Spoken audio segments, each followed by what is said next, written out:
ആരും ഇല്ലല്ലോ അല്ലേ? ഹരേ കൃഷ്ണ. ഹരേ കൃഷ്ണ ഹരേ കൃഷ്ണ കൃഷ്ണ കൃഷ്ണ ഹരേ ഹരേ ഹരേ രാമ രാമ രാമ ഹരേ ഹരേ ഹരേ കൃഷ്ണ കൃഷ്ണ കൃഷ്ണ ഹരേ ഹരേ ഹരേ രാമ രാമ രാമ ഹരേ ഹരേ ഹരേ കൃഷ്ണ കൃഷ്ണ കൃഷ്ണ ഹരേ ഹരേ ഹരേ രാമ രാമ രാമ ഹരേ ഹരേ ഹരേ കൃഷ്ണ മാതാജി. ഹരേ കൃഷ്ണ. ഹരേ കൃഷ്ണ. ഹരേ കൃഷ്ണ മാതാജി. ഹരേ കൃഷ്ണ. ക്ലാസ് തുടങ്ങാം.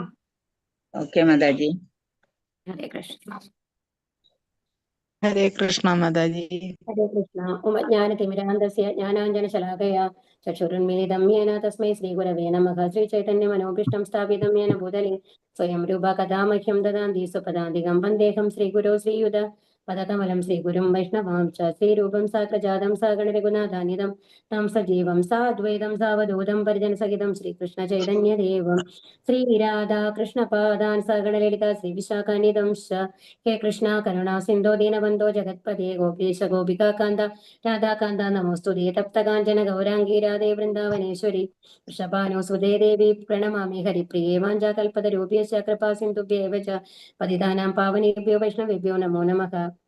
നമാം വിഷ്ണുപാദായ കൃഷ്ണപ്രേഷ്ഠായ ഭൂതലേ ശ്രീമധ്യേ ജയപതാകസ്വാമിൻ ഇതി നാമിനി നമാചാര്യപാദായ നിതായ കൃപപ്രദായിനെ ഗൗരകഥാദാമദായ നഗരഗ്രാമധാരിണേ നമാം വിഷ്ണുപാദായ കൃഷ്ണപ്രേഷ്ഠായ ഭൂതലേ ശ്രീമദേ ഭക്തിവേദാന്ത സ്വാമിൻ ഇതി നാമിനി നമസ്തേ സാരസ്വതേ ദേവേ ഗൗരവാണി പ്രചാരിണേ നിർവിശേഷ ശൂന്യവാദി പാശ്ചാത്യദേശധാരിണേ ജയോ ശ്രീകൃഷ്ണ ചൈതന്യ പ്രഭോ നിത്യാനന്ദ ശ്രീ അദ്വൈത ഗദാധര ശ്രീവാസാദി ഗൗരഭക്തവൃന്ദ ഹരേ കൃഷ്ണ കൃഷ്ണ കൃഷ്ണ ഹരേ ഹരേ ഹരേ രാമ രാമ രാമ ഹരേ ഹരേ. ഹരേ കൃഷ്ണ. നമ്മള് പഠിക്കാൻ പോകുന്നത് എന്താണ്? ധ്യാനയോഗം എന്നുള്ളതാണ് നമ്മള് പഠിക്കുന്നത്. അപ്പൊ ഇതിൽ നമ്മള് കർമ്മയോഗം എന്ന് പറയുന്നത് ഭഗവത്ഗീതയുടെ ഫസ്റ്റ് 6 അധ്യായങ്ങളാണ്. അതിലെ അവസാനത്തെ അധ്യായമാണ് ധ്യാനയോഗം എന്ന് പറയുന്നത്. ധ്യാനയോഗത്തിന്റെ ഒരു ഭാഗം നമ്മൾ ഇതിനു മുമ്പ് പറഞ്ഞു അല്ലെ. ഇത് ധ്യാനയോഗം എന്ന് പറയുന്നത് ശരിക്കും പറഞ്ഞാല് അഷ്ടാംഗ യോഗമാണ് നമ്മൾ ഈ ഭഗവത്ഗീതയിൽ പറയുന്നത്. അപ്പോ ഭഗവാൻ എല്ലാ അറിവും കൊടുക്കുകയാണ് അല്ലെ. അപ്പൊ ഇതുവരെ നമ്മൾ എങ്ങനെയാണ് വന്നത്? ഏറ്റവും ആദ്യത്തെ അധ്യായത്തില് അർജുനന്റെ സംശയങ്ങളായിരുന്നു അല്ലെ. എങ്ങനെയാണ് യുദ്ധം ചെയ്യണോ വേണ്ടേ എന്നുള്ളത്. നമ്മൾ അതിൽ നിന്ന് നമ്മൾ എന്താണ് മനസ്സിലാക്കേണ്ടത്? നമ്മൾ ആദ്യം തന്നെ അർജുനന് ഒരുപാട് ഡൗട്ട്. എന്തുകൊണ്ടാണ് അർജുനൻ യുദ്ധം ചെയ്യില്ല എന്ന് പറഞ്ഞത്? അർജുനന്റെ മനസ്സിൽ ഒരുപാട് സംശയങ്ങളായിരുന്നു അല്ലെ. അപ്പൊ എന്തുകൊണ്ടാണ് നമ്മൾക്ക് ഒരു കാര്യത്തില് ചെയ്യണോ വേണ്ടേ എന്നുള്ള സംശയം വരുമ്പോ നമ്മൾ എന്ത് ചെയ്യണം? അതിനെക്കുറിച്ച് നന്നായിട്ട് ആലോചിക്കണം. ആലോചിക്കുമ്പോഴാണ് നമ്മൾക്ക് ഒരു പ്രോബ്ലം എന്താന്ന് മനസ്സിലായാൽ മാത്രമാണ് അതിനൊരു സൊല്യൂഷൻ ഉള്ളൂ അല്ലെ. എന്താണ് പ്രോബ്ലം? നമ്മളുടെയൊക്കെ ദേഹത്ത് പനി വരുന്നുണ്ട്. ഓക്കെ, നല്ല സിവിയർ പനിയാണ്. അപ്പൊ നമ്മളൊരു ഡോക്ടറെ അടുത്ത് പോയി കഴിഞ്ഞു കഴിഞ്ഞിട്ട് എന്തുകൊണ്ടാണ് പനി? പലതരത്തിൽ വരാം. ടൈഫോയിഡ് വരാം, ഡെങ്കു വരാം, വൈറൽ ഫീവർ ആവാം, എന്ത് വേണം നമുക്ക് അറിയില്ല അല്ലെ. അപ്പൊ എങ്ങനെയാണ് അതിന് മരുന്ന് കൊടുക്കാൻ പറ്റുക? എന്താണ് നമ്മളുടെ രോഗം എന്ന് അറിഞ്ഞു കഴിഞ്ഞാൽ. അപ്പൊ ആദ്യം അർജുനന് എന്തുകൊണ്ടാണ് എന്നുള്ളത് അർജുനൻ പറയുന്നുണ്ട് അല്ലെ. എത്ര കാര്യങ്ങളാണ് നമ്മൾ പറഞ്ഞത്? എന്താണ് എനിക്ക് ആദ്യത്തെ എന്തായിരുന്നു? അർജുനന്റെ മൃദുല സ്വഭാവമായിരുന്നു അല്ലെ. ഓർമ്മയുണ്ടോ ആർക്കെങ്കിലും? അർജുനന്റെ മൃദുല സ്വഭാവമായിരുന്നു. അത് കഴിഞ്ഞിട്ട് പിന്നെന്താ അർജുനൻ പറഞ്ഞത്? എന്താണ്? ഒരു എൻജോയ്മെന്റ്, എനിക്ക് ആസ്വദിക്കാനായിട്ട് സാധിക്കില്ല എന്നുള്ളതായിരുന്നു പറഞ്ഞത് അല്ലെ. അതുപോലെ തന്നെ അതായത് ആ സംതൃപ്തി കിട്ടില്ല എന്നുള്ളതായിരുന്നു. മൂന്നാമത്തെ എന്തായിരുന്നു? എനിക്ക് പാപം വരും എന്നുള്ളതായിരുന്നു അല്ലെ. അത് കഴിഞ്ഞിട്ട് പിന്നെന്തായിരുന്നു? പിന്നെന്താണ്? കുലക്ഷയം വരും എന്ന് പറഞ്ഞു. അതിനുശേഷം ഇതെല്ലാം കാരണം കൊണ്ട് എനിക്ക് അറിയുന്നില്ല. അപ്പോ അർജുനൻ വന്നു കഴിഞ്ഞിട്ട് ഓരോ കാര്യങ്ങളെയും ഡീപ്പായിട്ട് അനലൈസ് ചെയ്തിട്ടുണ്ടായിരുന്നു അല്ലെ. അതായത് എന്തുകൊണ്ടാണ് യുദ്ധം ചെയ്യേണ്ടാത്തത് എന്ന് അർജുനൻ ആലോചിച്ചിട്ടാണ് പറയുന്നത്. ഇന്ന കാരണങ്ങൾ കൊണ്ടാണ്. ആ കാരണങ്ങൾ വരുമ്പോഴാണ് ആ കാരണങ്ങൾക്കുള്ള ഉത്തരമാണ് ആര് കൊടുക്കുന്നത്? ഭഗവാൻ കൊടുക്കുന്നത് അല്ലെ, അർജുനന് വേണ്ടിയിട്ട്. അപ്പൊ നമ്മളുടെ ലൈഫിലും നമ്മൾക്ക് എന്ത് പ്രോബ്ലം വന്നു കഴിഞ്ഞാലും നമ്മൾ എങ്ങനെയാണ് അതിനെ സമീപിക്കേണ്ടത്? അതിന് എന്തുകൊണ്ടാണ് ഈ പ്രോബ്ലം വരുന്നത്? എന്തുകൊണ്ട് എന്നെ കൊണ്ട് ചെയ്യാൻ സാധിക്കുന്നില്ല? അല്ലാന്നുണ്ടെങ്കിൽ എന്തുകൊണ്ടാണ് ഈ പ്രോബ്ലം വന്നത്? എന്താണ് നമ്മൾ യഥാർത്ഥ പ്രോബ്ലം? എന്തുകൊണ്ടാണ് നമ്മൾക്ക് ഇങ്ങനെ റിയാക്ട് ചെയ്യാൻ തോന്നുന്നത്? എനിക്ക് ചിലപ്പോൾ ഭയങ്കര ദേഷ്യം വരുന്നു. അത് എന്തുകൊണ്ടാണ്? അത് എന്തുകൊണ്ടാണ് നമ്മൾ അനലൈസ് ചെയ്യണം. ഉള്ളിൽ നമ്മൾ നോക്കണം. ചുഴിഞ്ഞു നോക്കുമ്പോഴാണ് ഇന്ന കാരണങ്ങൾ കൊണ്ടൊക്കെയാണ് നമ്മൾക്ക് ഇത് വരുന്നതെന്ന് അറിയാം. ചിലപ്പോൾ അതിന് എങ്ങനെ അതിന് സൊല്യൂഷൻ കണ്ടുപിടിക്കണം നമ്മൾക്ക് അറിയുന്നുണ്ടാവില്ല.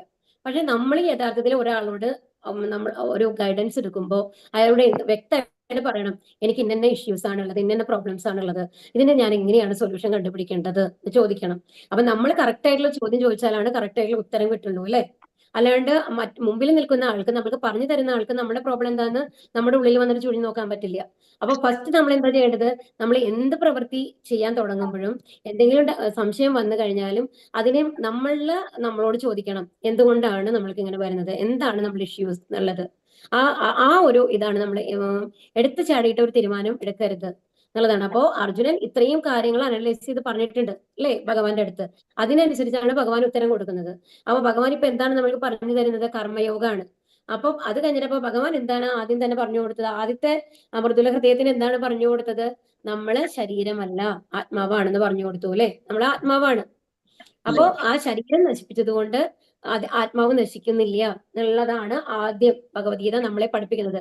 നമ്മൾ പഠിക്കേണ്ട ആദ്യത്തെ പാഠം അതാണ്, നമ്മള് ശരീരമല്ല ആത്മാവാണ് എന്നുള്ളതാണ്. അത് കഴിഞ്ഞിട്ട് പിന്നെ എന്ത് പറഞ്ഞു കൊടുത്തു, എങ്ങനെയാണ് കർമ്മങ്ങൾ ചെയ്തത്. അപ്പൊ ആത്മാവിന്റെ കൂടെ ആരുണ്ടെന്ന് പറഞ്ഞു കൊടുത്തു, പരമാത്മാവുണ്ട്. ആ പരമാത്മാവിനെ അറിയണം എന്ന് പറഞ്ഞു കൊടുത്തു അല്ലെ. ഇനി ആ പരമാത്മാവിനെ അറിയാൻ വേണ്ടിയിട്ട് എന്ത് ചെയ്യണം, ആ പരമാത്മാവിനെ അപ്പൊ ഭഗവാനെ അറിയണമെന്നുണ്ടെങ്കിൽ 3 തരത്തിലുള്ള റിയലൈസേഷൻ എന്ന് പറഞ്ഞു, ബ്രഹ്മൻ, പരമാത്മാവ്, ഭഗവാൻ. അപ്പൊ ആ ഭഗവാൻ എന്ന് പറയുന്നത് ഭഗവദ്ധാമത്തിൽ ഇരിക്കുന്ന ഗോലോക വൃന്ദാവനത്തിൽ ഇരിക്കുന്ന ആ ഓടപ്പുഴ ധരിച്ചിട്ടില്ല ത്രിഭംഗ ശ്യാമസുന്ദരനായിട്ടുള്ള ഭഗവാനാണ് യഥാർത്ഥത്തിലുള്ള ഭഗവാൻ. ആ ഭഗവാന്റെ തന്നെ ബാഹ്യ രൂപങ്ങളായിട്ട് വരുന്നതാണ് ഈ ബ്രഹ്മം, പരമാത്മൻ എന്ന് പറയുന്നത്. അത് പൂർണ്ണമായിട്ട് ഭഗവാനല്ല. അപ്പൊ അത് നമ്മൾ അറിയണമെന്ന് പറഞ്ഞു. അതിന് ആ ഭഗവാനെ അറിയാനായിട്ട് എന്ത് ചെയ്യണമെന്ന് പറഞ്ഞു, നമ്മളുടെ കർമ്മങ്ങൾ എന്ത് ചെയ്യണം, അകർമ്മമായിട്ട് ചെയ്യണം. നമ്മുടെ കർമ്മങ്ങൾ എന്ന് പറയുന്നത് നമ്മൾ ഈ ഭൗതികതയിൽ വരുമ്പോൾ 3 പ്രകൃതി ഗുണങ്ങളുടെ അടിസ്ഥാനത്തിലാണ് നമ്മളുടെ ശരീരത്തിന്റെ പ്രവൃത്തികളെല്ലാം വരുന്നത്. ആ പ്രവൃത്തി ചെയ്യുന്നത് ആത്മാവല്ല. അതുകൊണ്ട് ശരീരം എങ്ങനെയാണോ അതിനനുസരിച്ച്, അത് ഏത് ഗുണത്തിലുള്ളതാണോ അതിനനുസരിച്ചാണ് നമ്മുടെ പ്രവൃത്തികൾ വരുന്നത് എന്ന് നമ്മൾ പഠിച്ചു അല്ലെ. അപ്പൊ ആ പ്രവൃത്തികളിൽ നിന്ന് അതുകൊണ്ട് നമ്മുടെ കർമ്മങ്ങളൊക്കെ എന്തിലായിരിക്കുക, ഒന്നിലോ ഈ സത്വഗുണം, രജോഗുണം, തമോ ഗുണം, ഇതിൽ ഏതെങ്കിലും 3ന്റെ ഒരു മിക്സ് ആയിട്ടാണ് നമ്മുടെ പ്രവൃത്തികൾ എല്ലാം ഉണ്ടാവുക. അപ്പൊ ഭഗവാനെ അറിയണമെന്നുണ്ടെങ്കിൽ എന്ത് ചെയ്യണം, ഈ ഗുണങ്ങൾക്ക് മേലെ നമ്മൾ പോയി പ്രവർത്തനങ്ങൾ ചെയ്യണം. അപ്പൊ ആ ഗുണങ്ങൾക്ക് മേലെ പോകാനായിട്ട് എന്താ ചെയ്യേണ്ടത്, നമ്മൾക്ക് ഇനിയും കർമ്മങ്ങൾ നമ്മൾ ഇല്ലാണ്ട് നോക്കണം, കർമ്മഫലങ്ങൾ ഇല്ലാണ്ട് നോക്കണം. അപ്പൊ ഈ ഭൗതിക ലോകത്തിൽ നമ്മൾ ചെയ്യുന്ന ഓരോ കർമ്മങ്ങൾക്കും 2 ഫലങ്ങളുണ്ട്. ഒന്നിലോ ഒരു പാപമുണ്ട്, അല്ലെങ്കിൽ ഒരു പുണ്യമുണ്ട്. അപ്പൊ അതിൽ നിന്നും മേലെ പോയി പാപങ്ങളും പുണ്യങ്ങളും ഇല്ലാതിരുന്നാൽ മാത്രമാണ് നമ്മൾക്ക് ഈ മരണം എന്നുള്ള അവസ്ഥയെ അതിജീവിക്കാനായിട്ട് സാധിക്കുള്ളൂ. അല്ലാന്നുണ്ടെങ്കിൽ നമ്മൾ വീണ്ടും വീണ്ടും ജന്മം എടുത്ത് പല ജീവിവർഗങ്ങളിലായിട്ട് ജന്മ, മൃത്യു, ജരാവ്യാധി, അതായത് ഈ ദുരിതങ്ങളും ദുഃഖങ്ങളും അനുഭവിച്ച് മരണത്തിലേക്ക് വന്ന് വീണ്ടും വേറൊരു സൃഷ്ടിയായി വന്ന് വീണ്ടും ഈ ദുരിതങ്ങൾ അനുഭവിച്ച് അങ്ങനെ നമ്മൾ ഒരു സൈക്കിളായിട്ട് ഇങ്ങനെ പോയോണ്ടിരിക്കേണ്ടി വരും. അപ്പൊ അതിന് വേണ്ടിയിട്ട് എന്താ ചെയ്യണ്ടേ, ഹരിനാമ സങ്കീർത്തനം ചെല്ലണം മാതാജി. ഹരിനാമ സങ്കീർത്തനം. അതുകൊണ്ട് അപ്പൊ നമ്മൾ എന്ത് ചെയ്യണം, അതെ, നമ്മൾ നാമസങ്കീർത്തനം ചെയ്ത് എല്ലാം ഭഗവാൻ, നമ്മുടെ പ്രവൃത്തികൾ അവസാനിപ്പിക്കരുത്. എന്ത് ചെയ്യണം, എല്ലാ പ്രവൃത്തികളും ഭഗവാന് സമർപ്പിച്ച് ചെയ്യണം എന്നുള്ളതാണ് ഇതുവരെയ്ക്കും നമ്മൾ പഠിച്ചത് അല്ലെ.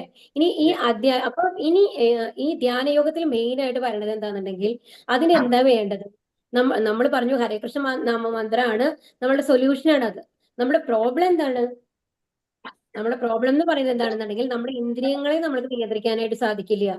ഇന്ദ്രിയങ്ങൾ മുഴുവൻ ഇത് കണ്ണ് ആസ്വദിക്കണം, ഈ ഭൗതിക കാര്യങ്ങളൊക്കെ ആസ്വദിക്കണം എന്നുള്ള ചിന്തയിലായിരിക്കും. നാവ് എന്തിനായിരിക്കും, ഇഷ്ടമുള്ള ഭക്ഷണ പദാർത്ഥങ്ങൾ മുഴുവൻ അത് ശരിക്കും കഴിക്കാൻ പാടുള്ളതാണോ പാടില്ലാത്തതാണോ അത് രുചിക്കണം എന്നുള്ള ആഗ്രഹത്തിലായിരിക്കും. ചെവിയോ ചിലപ്പോൾ ചീത്ത കാര്യങ്ങൾ കേൾക്കാനും കൂടി നമുക്ക് ഇൻട്രസ്റ്റ് ഉണ്ടാവും അല്ലെ. അപ്പൊ അങ്ങനത്തെ കാര്യങ്ങളും മുഴുകാനായിട്ട് ആഗ്രഹിക്കും. അപ്പൊ അതുകൊണ്ട് എന്താ വേണ്ടത്, അത് നമ്മുടെ ഇന്ദ്രിയങ്ങളെ നമ്മൾക്ക് നിയന്ത്രിക്കാൻ സാധിക്കണം. അതായത് ഭഗവാനെ കുറിച്ച് ഓർക്കുന്ന രീതിയിൽ നമ്മുടെ മനസ്സിനെ കൊണ്ടുവരാനായിട്ട് നമുക്ക് സാധിക്കണം. അപ്പൊ നമ്മളുടെ മനസ്സാണ് ഏറ്റവും വലിയ ശത്രുവും മിത്രവും. അതായത് ആ കുതിരകളെ നമ്മൾ കണ്ടു അല്ലെ, 5 കുതിരകള്, അതിനെ കടിഞ്ഞാണ് അഴിച്ചുവിട്ടാൽ എന്താവുക, ആ കുതിരകൾ ഓരോ ഡയറക്ഷനിലേക്ക് പോകും. അതുപോലെയാണ് നമ്മുടെ 5 ഇന്ദ്രിയങ്ങള്. പല വഴിക്ക് നമ്മുടെ ഇന്ദ്രിയങ്ങൾ പോയി കഴിഞ്ഞാല് നമ്മുടെ മനസ്സിനെ കൺട്രോൾ ചെയ്യാനായിട്ട് നമുക്ക് സാധിക്കില്ല. അപ്പൊ നമ്മുടെ മനസ്സിൽ എന്ത് ആഗ്രഹിക്കുന്നുവോ അതിനനുസരിച്ചാണ് നമ്മുടെ ബുദ്ധി പ്രവർത്തിക്കുക. അപ്പൊ പിന്നെ എന്താണ്, നമ്മൾ ഒരിക്കലും ഭഗവാനെ കുറിച്ച് ഓർക്കാൻ സാധിക്കില്ല. അപ്പൊ ആ മനസ്സിനെ എന്താക്കണം, നമ്മള് ശത്രുവായ മനസ്സിനെ നമ്മൾ എന്ത് ചെയ്യണം, ഒരു ബന്ധുവാക്കണം, ഒരു മിത്രമാക്കണം. അതെങ്ങനെയാണ് എന്നുള്ളതാണ് ഈ അധ്യായത്തിൽ നമ്മൾ പഠിക്കാൻ പോകുന്നത് കേട്ടോ. കുറച്ച് വലിയ അധ്യായമാണ്. അപ്പൊ കുറച്ച് സ്പീഡായി പോയാലാണ് രണ്ട് പാർട്ടായിട്ട് സംസാരിക്കാൻ പറ്റുള്ളൂ കേട്ടോ. ഇനി എല്ലാവരും മ്യൂട്ടിലിരിക്കണം. ശ്രീ ഭഗവാനുവാച അനാശ്രിത കർമ്മഫലം കാര്യം കർമ്മ കരോതി യഃ സ സന്യാസി ച യോഗി ച ന ചാക്രിയഃ. ശ്രീ ഭഗവാൻ പറഞ്ഞു, കർമ്മത്തിന്റെ ഫലത്തിൽ ആസക്തിയില്ലാതെ ധാർമ്മിക ബാധ്യത എന്ന നിലയിൽ കർമ്മം ചെയ്യുന്ന ആളാണ് സന്യാസി. അയാളാണ് യഥാർത്ഥ യോഗിയും. അല്ലാതെ അഗ്നിഹോത്രം ഉപേക്ഷിച്ചവനോ കടമ നിർവഹിക്കാത്തവനോ അല്ല. അപ്പൊ എന്താ പറയുന്നത് ഇവിടെ? കർമ്മത്തിന്റെ ഫലത്തിൽ ആസക്തി ഇല്ലാതെ ധാർമ്മിക ബാധ്യത എന്ന നിലയിൽ, അതായത് ഇത് ഇപ്പൊ ഇത്രയും പറഞ്ഞ കാര്യങ്ങൾ വീണ്ടും എടുത്ത് പറയാണ്. നമ്മൾ ഏത് പ്രവൃത്തി ചെയ്യുമ്പോഴും അതിന് നമ്മൾക്ക് ഒരു നല്ല കാര്യം നടക്കണം, അങ്ങനെ നമ്മൾക്ക് വേണ്ടി നമ്മൾ ആഗ്രഹിക്കരുത്. നമ്മൾ എന്ത് പ്രവൃത്തി ചെയ്യുമ്പോഴും എങ്ങനെ ചെയ്യണം? ഇത് ഭഗവാന് വേണ്ടി നമ്മൾ ചെയ്യാണ് എന്ന് വിചാരിക്കണം. അപ്പൊ അത് ഇതെന്റെ ഡ്യൂട്ടിയാണ്, ഇത് ഞാൻ ചെയ്യേണ്ടതാണ്, ഇതെന്റെ കടമയാണ് എന്നുള്ള ലെവലിൽ വേണം ഓരോ കർമ്മങ്ങളും ചെയ്യാൻ. അങ്ങനെ ചെയ്യുന്ന ആളാണ് ഒരു യഥാർത്ഥ യോഗി. അല്ലാതെ എന്താണ് ഒരു കാഷായ വസ്ത്രം ഉടുത്ത് എന്താണ് ഞാൻ ജപിക്കുകയാണെന്ന് പറഞ്ഞിട്ട് ഒരു പ്രവൃത്തിയും ചെയ്യാതെ ഇരിക്കുന്ന ആളല്ല എന്നുള്ളതാണ്. കടമ നിർവഹിക്കണം. ഇപ്പൊ ഭഗവാൻ നമ്മളോട് പറയുന്നത് എന്താണ്? നമ്മളെ ഓരോരുത്തരും നമ്മൾ ജനിച്ചിരിക്കുന്നത് എന്താണ്? നമ്മുടെ കർമ്മഫലങ്ങൾ കൊണ്ടാണെന്ന് പറഞ്ഞു അല്ലെ? അപ്പൊ നമ്മളെ ഓരോ ഫാമിലിയിലും ഓരോ വീട്ടിലും വന്ന് ജനിച്ചിട്ടുണ്ട്. ആ വീട്ടില് എവിടെയാണോ ജനിച്ചത് അതിനനുസരിച്ച് നമുക്ക് കുറെ കർമ്മങ്ങളുണ്ട്. നമ്മൾക്കൊരു ഫാമിലി ഉണ്ടാവും, നമ്മൾ ആരെങ്കിലും പ്രൊട്ടക്ട് ചെയ്യണമാതിരി ഉണ്ടാവും, അല്ലെ? അതേമാതിരി ഒക്കെ ഉണ്ടാവും. ആ കടമകളൊക്കെ നിർവഹിക്കണം. അതിൽ നിന്ന് ഒളിച്ച് ഓടരുത് എന്നുള്ളതാണ് ഭഗവാൻ പറയുന്നത്. പക്ഷെ എന്ത് വേണം? അതിൽ മുഴുകുവരുത്. നമ്മൾ ഒളിച്ചോടാനും പാടില്ല, എന്നാൽ അതിൽ തന്നെ മുഴുകി ഭഗവാനെ മറക്കുന്ന രീതിയിലും ആവരുത് എന്നുള്ളതാണ് ഇവിടെ നമ്മളോട് പറയുന്നത്. ഇന്ദ്രിയങ്ങളെയും മനസ്സിനെയും നിയന്ത്രിക്കാനുള്ള ഒരു മാർഗമാണ് അഷ്ടാംഗയോഗ പദ്ധതി. കൃഷ്ണാവബോധത്തോടെ ചെയ്യുന്ന കർമ്മം താരതമ്യേന വിശിഷ്ടമെന്നും ഭഗവാൻ ഉദ്ബോധിപ്പിക്കുന്നു. കൃഷ്ണാവബോധത്തോടെ ചെയ്യുന്ന കർമ്മമാണ് പൂർണ്ണതയുടെ മാനദണ്ഡം. ഏതാണ് പൂർണ്ണതയുടെ മാനദണ്ഡം എന്ന് പറയുന്നത്? കൃഷ്ണാവബോധത്തോടെ ചെയ്യുന്ന കർമ്മമാണ്. സ്വാർത്ഥ താല്പര്യം ഉപേക്ഷിച്ച പരമപുരുഷന്റെ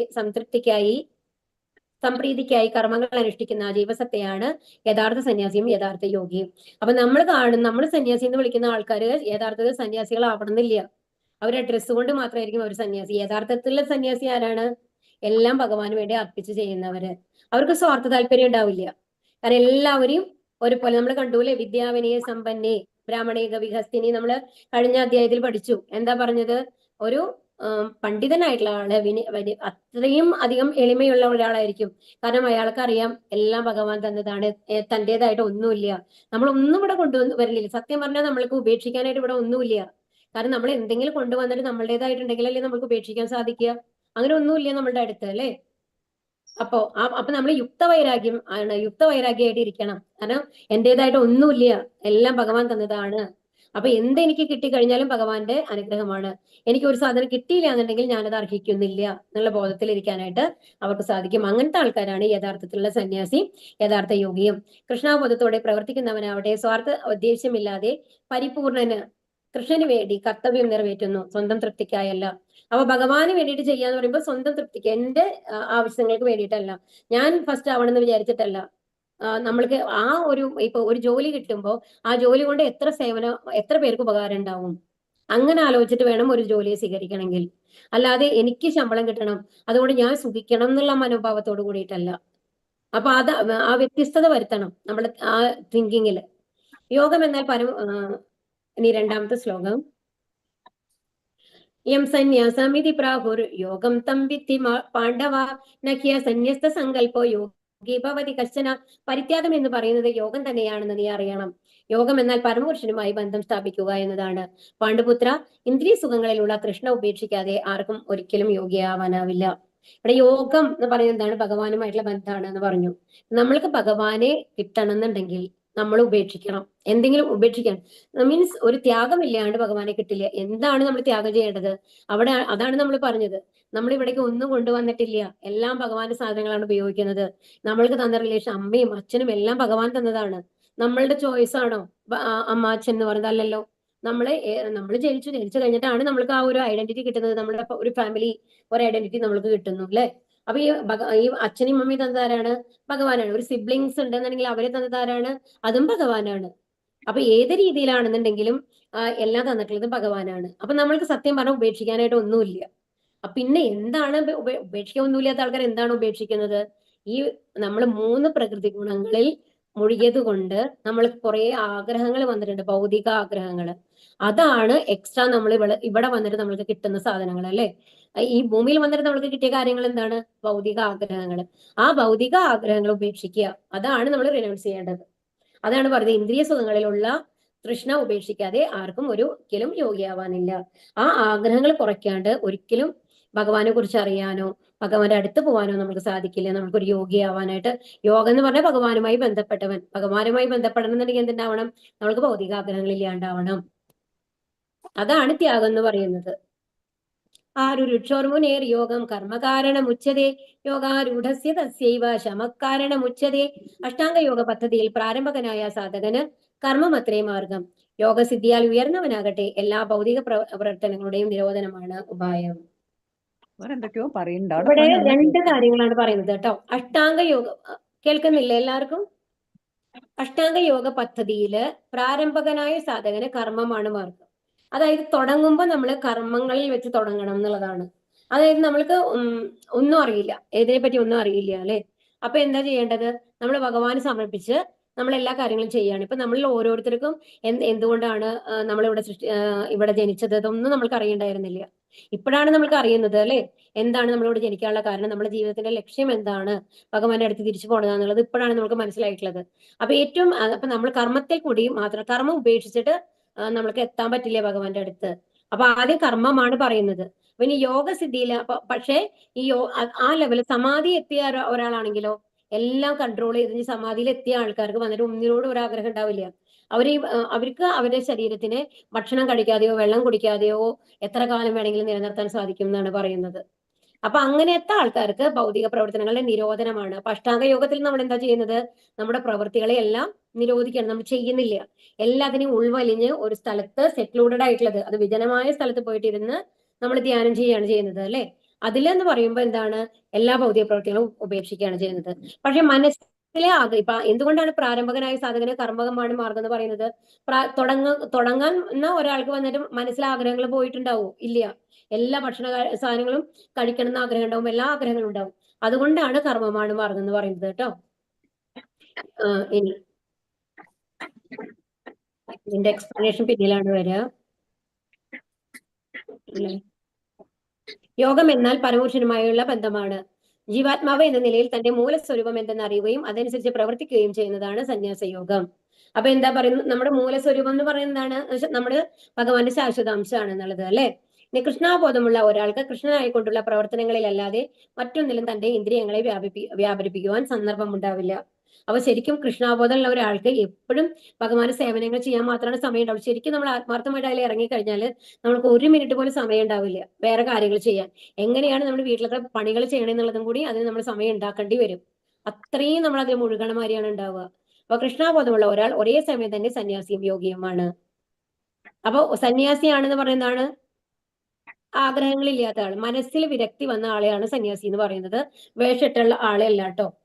അയാൾക്ക് മനസ്സിലൊന്നും ആഗ്രഹമില്ല, ഭഗവാനെ അല്ലാണ്ട് വേറെ ഒന്നും ആഗ്രഹിക്കുന്നില്ല അല്ലെ. അതുകൊണ്ട് അയാൾ സന്യാസിയാണ്. അതേസമയം യോഗീയമാണെന്ന് പറഞ്ഞതാണ് എപ്പോഴുമായി ആരാണ് യോഗി? ഭഗവാനുമായി ബന്ധപ്പെട്ട ആള്. ഒരു കൃഷ്ണഭക്തനായതുകൊണ്ട് അയാൾ ഒരു യോഗിയാണ്. അപ്പൊ കൃഷ്ണാബോധമാർന്ന മനുഷ്യന് സുഖാനുഭവങ്ങൾക്കുള്ള ആഗ്രഹം ഉണ്ടാവില്ല. അയാൾ എല്ലായ്പ്പോഴും എന്തിലാ ചെയ്യുക? ഭഗവത് പ്രീണനത്തിൽ ഭഗവാന്റെ കാര്യങ്ങളിൽ മാത്രമാണ് മുഴുകിയിരിക്കുന്നുണ്ടാവുക എന്നുള്ളതാണ് പറയുന്നത്. ഇനി നമ്മൾ ഈ ശ്ലോകം പറഞ്ഞു അല്ലെ, ഈ ആരുഷോർമുരേർ യോഗം. ഇനി അപ്പൊ എന്താണ് അതിന്റെ ഇത് പറയുന്നത്? യോഗം എന്ന് പറയുന്നു അത്യുന്നതമായ ആത്മസാക്ഷാത്കാരം നേടാനുള്ള കോണിയായി അതിനെ കണക്കാക്കാം. അപ്പൊ ഇതിലെന്താണ് പറയുന്നത്? ഇവിടെ നോക്കി ഒന്നും കൂടി, അഷ്ടാംഗ യോഗത്തിൽ പ്രാരംഭകനായ സാധകന് കർമ്മം എന്നല്ലേ പറഞ്ഞത്. അപ്പൊ ഇതിനെ എന്താണ് നമ്മൾ പറയാ? ആദ്യത്തെ ചവിട്ടുപടിയായിട്ട് കാണാണ് ഭഗവാനിലേക്ക് എത്താനുള്ള ഒരു ലാഡർ സങ്കല്പിച്ച് നോക്കുക.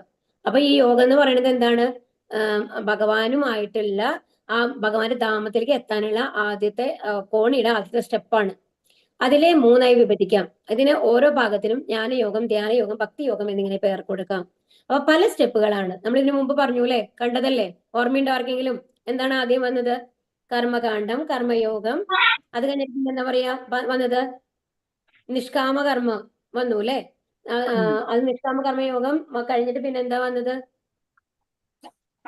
ഭക്തിയോഗത്തിലാണ് പോണെന്നുണ്ടെങ്കിൽ ഭാവ പ്രേമാന്ന് വന്നു. മറ്റേതിലാണെങ്കിൽ എന്താ വന്നത്? നിഷ്കാമകർമ്മ യോഗം കഴിഞ്ഞിട്ടാണ് എന്ത് വരുന്നത്? ജ്ഞാനയോഗം വരുന്നത്. അത് കഴിഞ്ഞിട്ടാണ് അഷ്ടാംഗ യോഗം വരുന്നത്. ധ്യാനയോഗം തന്നെയാണ് കേട്ടോ അഷ്ടാംഗ യോഗം എന്ന് പറയുന്നത്. അഷ്ടാംഗ യോഗം വരും, അത് കഴിഞ്ഞിട്ടാണ് ഭക്തിയോഗം. അപ്പൊ ഏറ്റവും മേലത്തെ സ്റ്റെപ്പാണ് ഭക്തിയോഗം എന്ന് പറയുന്നത്. അപ്പൊ ധ്യാന പരിശീലനത്തിൽ തികച്ചും വിജയിച്ച ഒരാൾക്ക് മനഃക്ഷോഭങ്ങളിൽ നിന്നെല്ലാം മുക്തി ലഭിക്കും.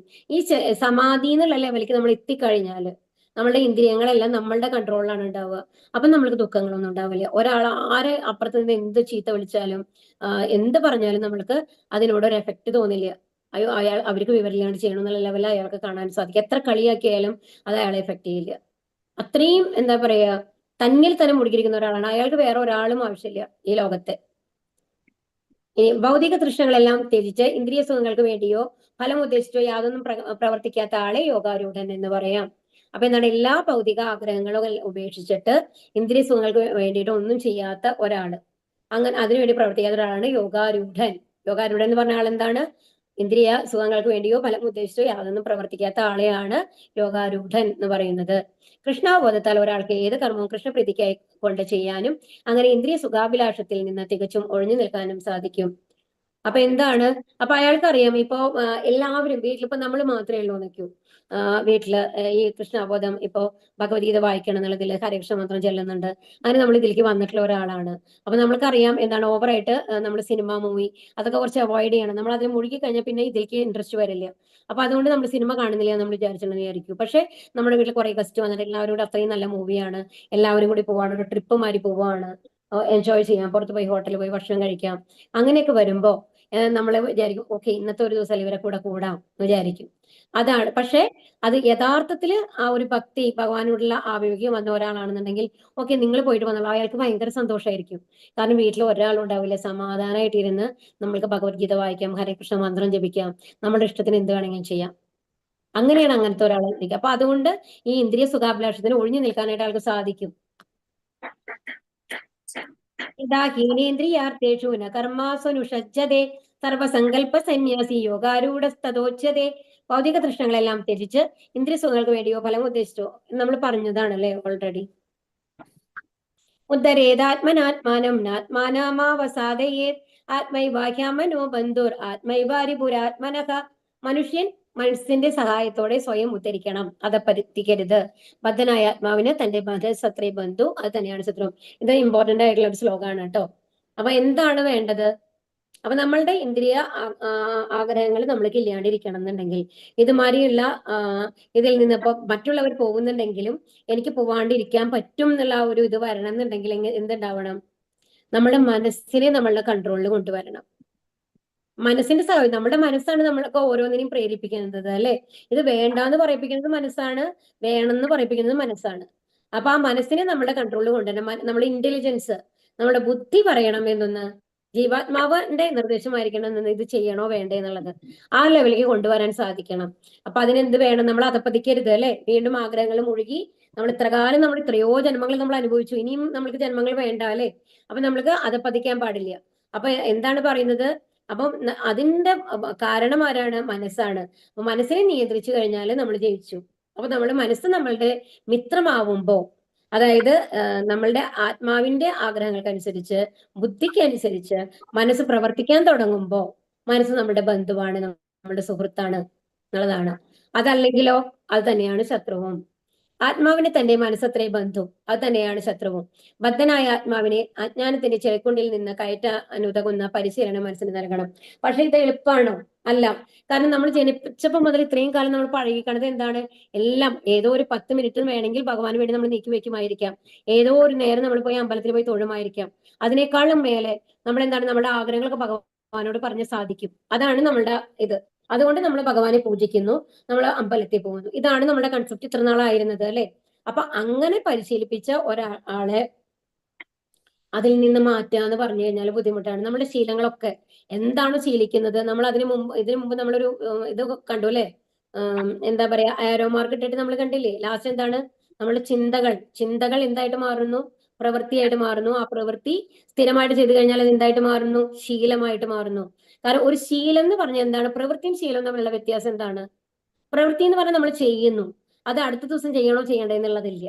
ശീലം എന്ന് പറഞ്ഞാല് അതിൽ നിന്ന് തിരിച്ചു പോകാൻ നമ്മൾക്ക് ഭയങ്കര ബുദ്ധിമുട്ടാണ് ശീലമായി കഴിഞ്ഞാൽ. കാരണം അത് ഡെയിലി നമ്മൾ ചെയ്യുന്ന കാര്യങ്ങൾ. അതുപോലെ തന്നെയാണ് നല്ല കാര്യങ്ങളും. രാവിലെ ഞാൻ 4 മണിക്ക് എഴുന്നേറ്റ് ഞാൻ മംഗളാരതി ഡെയിലി കാണുകയാണെന്നുണ്ടെങ്കിൽ അതൊരു ശീലമാക്കി കഴിഞ്ഞാൽ എല്ലാ ദിവസവും ഞാൻ 4:30 എഴുന്നേറ്റ് മംഗളാരതി കാണും. അത് നല്ല കാര്യമാണ്. എല്ലാ ദിവസവും ഞാൻ 4 റൗണ്ടിന് ഹരികൃഷ്ണ മന്ത്രം ജപിക്കണം. തീരുമാനിച്ച് ഞാൻ ഹരികൃഷ്ണ മന്ത്രം ജപിക്കാൻ തുടങ്ങി 1 മാസം നമ്മൾ ജപിച്ചു തുടങ്ങിയാൽ അടുത്ത ദിവസം നമ്മൾ എഴുന്നേറ്റ് ആ 4 റൗണ്ട് നമ്മൾ എന്തായാലും കംപ്ലീറ്റ് ചെയ്തിരിക്കും. അതാണ്. അപ്പൊ എന്താണോ നമ്മുടെ മനസ്സിനെ ശീലിപ്പിക്കുന്നത് അത് തന്നെയാണ് അത് ചെയ്യുക. അപ്പൊ ഇവിടെ എന്താ പറയുന്നത്? അപ്പൊ അതിനെ ഇപ്പൊ പരിശീലിപ്പിക്കണം. നമ്മൾ എന്താണ് പരിശീലിപ്പിക്കേണ്ടത് എന്നുള്ളതാണ് നമ്മൾക്ക് അറിയേണ്ടത്. അപ്പൊ ചെളിക്കുണ്ടിൽ നിന്ന് മേലെ കയറാനുള്ള പരിശീലനം മനസ്സിന് കൊടുക്കണം. അതെങ്ങനെയാണ്? ഈ ഹരികൃഷ്ണ മന്ത്രങ്ങൾ ചൊല്ലിയിട്ട് നമ്മൾ ഭഗവാനെ എന്തെങ്കിലും നിവേദിച്ചിട്ടിട്ട് ആ പ്രസാദം കഴിച്ചിട്ട് അങ്ങനെയൊക്കെ നമ്മൾക്ക് ചെയ്യാം. വിഷയങ്ങളാൽ എത്രമാത്രം ആകർഷനാകുന്നുവോ അത്രത്തോളം ഒരാൾ ഭൗതിക അസ്തിത്വത്തിൽ കുടുങ്ങിപ്പോകും. കൃഷ്ണബോധത്തിൽ സദാ മനസ്സുറപ്പിക്കുകയാണ് ഈ ബന്ധനത്തിൽ നിന്ന് മുക്തി നേടാനുള്ള ഉത്തമ മാർഗം. അപ്പൊ എന്താണ്? ഒരു മനസ്സിനെ നമ്മൾക്ക് ഒരിക്കലും ഒരു കാര്യം ചെയ്യണ്ട, നമ്മൾ സ്റ്റോപ്പ് ചെയ്യാൻ പറ്റില്ല. ഒരു കാര്യത്തിന് പകരം വേറൊരു കാര്യത്തിൽ വ്യാപൃതനാകാനേ പറ്റുള്ളൂ. അതാണ് നമ്മൾ പഠിക്കേണ്ടത്. അതായത് ഇന്ന കാര്യം ഞാൻ ചെയ്യില്ല, ഞാൻ ചായ കുടിക്കുന്നില്ല, ഞാൻ നാളെ തൊട്ട് ചായ കുടിക്കില്ല നമ്മൾ തീരുമാനിച്ചാല് അതിന് പകരം തുടക്കത്തില് കുറച്ചുനാൾ പ്രാക്ടീസ് ചെയ്ത് നമ്മളെ കൊണ്ട് സാധിക്കും. അപ്പൊ തുടക്കത്തിൽ എന്ത് ചെയ്യണമെന്നുണ്ടെങ്കിൽ അതിന് പകരം എന്താണ്, എന്തെങ്കിലും ഒരു നമ്മൾക്ക് ഇഷ്ടമായ ഒരു ജ്യൂസോ എന്നാൽ ആ സമയത്ത് അതിന് പകരമായിട്ട് നമ്മൾ കുടിക്കുന്നു എന്നുള്ള ഒരു ഹാബിറ്റ് കൊണ്ടുവരണം. അതായത് ഒരു കാര്യത്തിന് വേറൊരു കാര്യം കൊണ്ടാണ് നമ്മൾക്ക് മാറ്റാൻ പറ്റുക. അല്ലാതെ ഒരു സ്റ്റോപ്പിംഗ് എന്നുള്ളത് ഇല്ല മനസ്സിന്. ഒന്നിലല്ലെങ്കിൽ വേറൊന്നിൽ വ്യാപൃതനാവും അത് മനസ്സ്. അങ്ങനെയാണ് നമ്മുടെ മനസ്സുള്ളത്. അപ്പൊ എന്താ വേണ്ടത്? കൃഷ്ണാബോധത്തിൽ ഭഗവാനെ കുറിച്ചുള്ള കാര്യങ്ങൾ കേൾക്കാനായിട്ട് ഭഗവാന്റെ കീർത്തനങ്ങൾ പാടാനൊക്കെ ആയിട്ട് നമ്മുടെ സമയം ഉപയോഗിക്കുമ്പോൾ മറ്റതിൽ നിന്ന് അത് സ്വാഭാവികമായിട്ടും പിന്തിരിഞ്ഞ് ഈ കാര്യത്തിൽ നമുക്ക് ഇൻട്രസ്റ്റ് വരാൻ തുടങ്ങും. മനുഷ്യന്റെ ബന്ധനത്തിനും മോചനത്തിനും മനസ്സ് തന്നെ കാരണം. വിഷയാസക്തനാവുമ്പോൾ ബന്ധനത്തിൽ നിന്നും വിഷയങ്ങളിൽ നിന്നും വേർപെട്ടാൽ മുക്തിക്ക് അത് ഹേതുവാകുന്നു. അപ്പൊ ഇതെന്താ പറയുന്നത്? മനുഷ്യന് ബന്ധനത്തിനും മോചനത്തിനും മനസ്സ് തന്നെയാണ് കാരണം. മനസ്സ് നമ്മളുടെ മനസ്സാണ്. അപ്പൊ നമ്മൾ എപ്പോഴും നമ്മൾ എന്താ മനസ്സിലാക്കേണ്ടതെന്നുണ്ടെങ്കിൽ ഈ ലോകത്തിലുള്ള പുറത്തുള്ള ഏതൊരാൾക്കാരും നമ്മുടെ ശത്രുക്കളല്ല. നമ്മളുടെ ശത്രു എന്ന് പറയുന്നത് ആരാണ്? നമ്മൾ തന്നെയാണ്. നമ്മളുടെ പെരുമാറ്റങ്ങളാണ്. നമ്മൾ എങ്ങനെ റിയാക്ട് ചെയ്യണോ എന്നുള്ളതിനനുസരിച്ചാണ് മറ്റുള്ളവർ നമ്മളോട് റിയാക്ട് ചെയ്യുന്നത്. നമ്മൾ എന്ത് കൊടുക്കുന്നു അതാണ് നമുക്ക് തിരിച്ചു കിട്ടുന്നത്. അപ്പൊ അതുകൊണ്ടാണ് പറഞ്ഞത് എന്താണ്? പണ്ഡിതനായിട്ടുള്ള ഒരാള്, കൃഷ്ണാബോധമുള്ള ഒരാൾക്ക് എല്ലാവരും ബന്ധുക്കളായിരിക്കും. കാരണം എന്താണ്? അവരവരോട് അത്രയും നന്നായിട്ടാണ് പെരുമാറുക.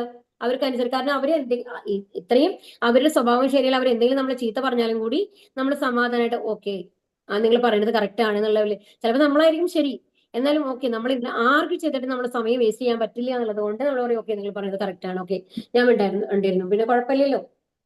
അപ്പൊ അത്തരത്തിലുള്ള ഒരു പെരുമാറ്റം നമ്മുടെ സൈഡിൽ നിന്ന് വരുമ്പോൾ എല്ലാവരും നമ്മുടെ സുഹൃത്തുക്കളായിട്ട് മാറും, ശത്രുക്കൾ ഉണ്ടാവില്ല. അപ്പൊ ഒരാൾ ചെയ്തതിന് ടിറ്റ് ഫോർ ടാറ്റ് എന്ന് പറയില്ലേ?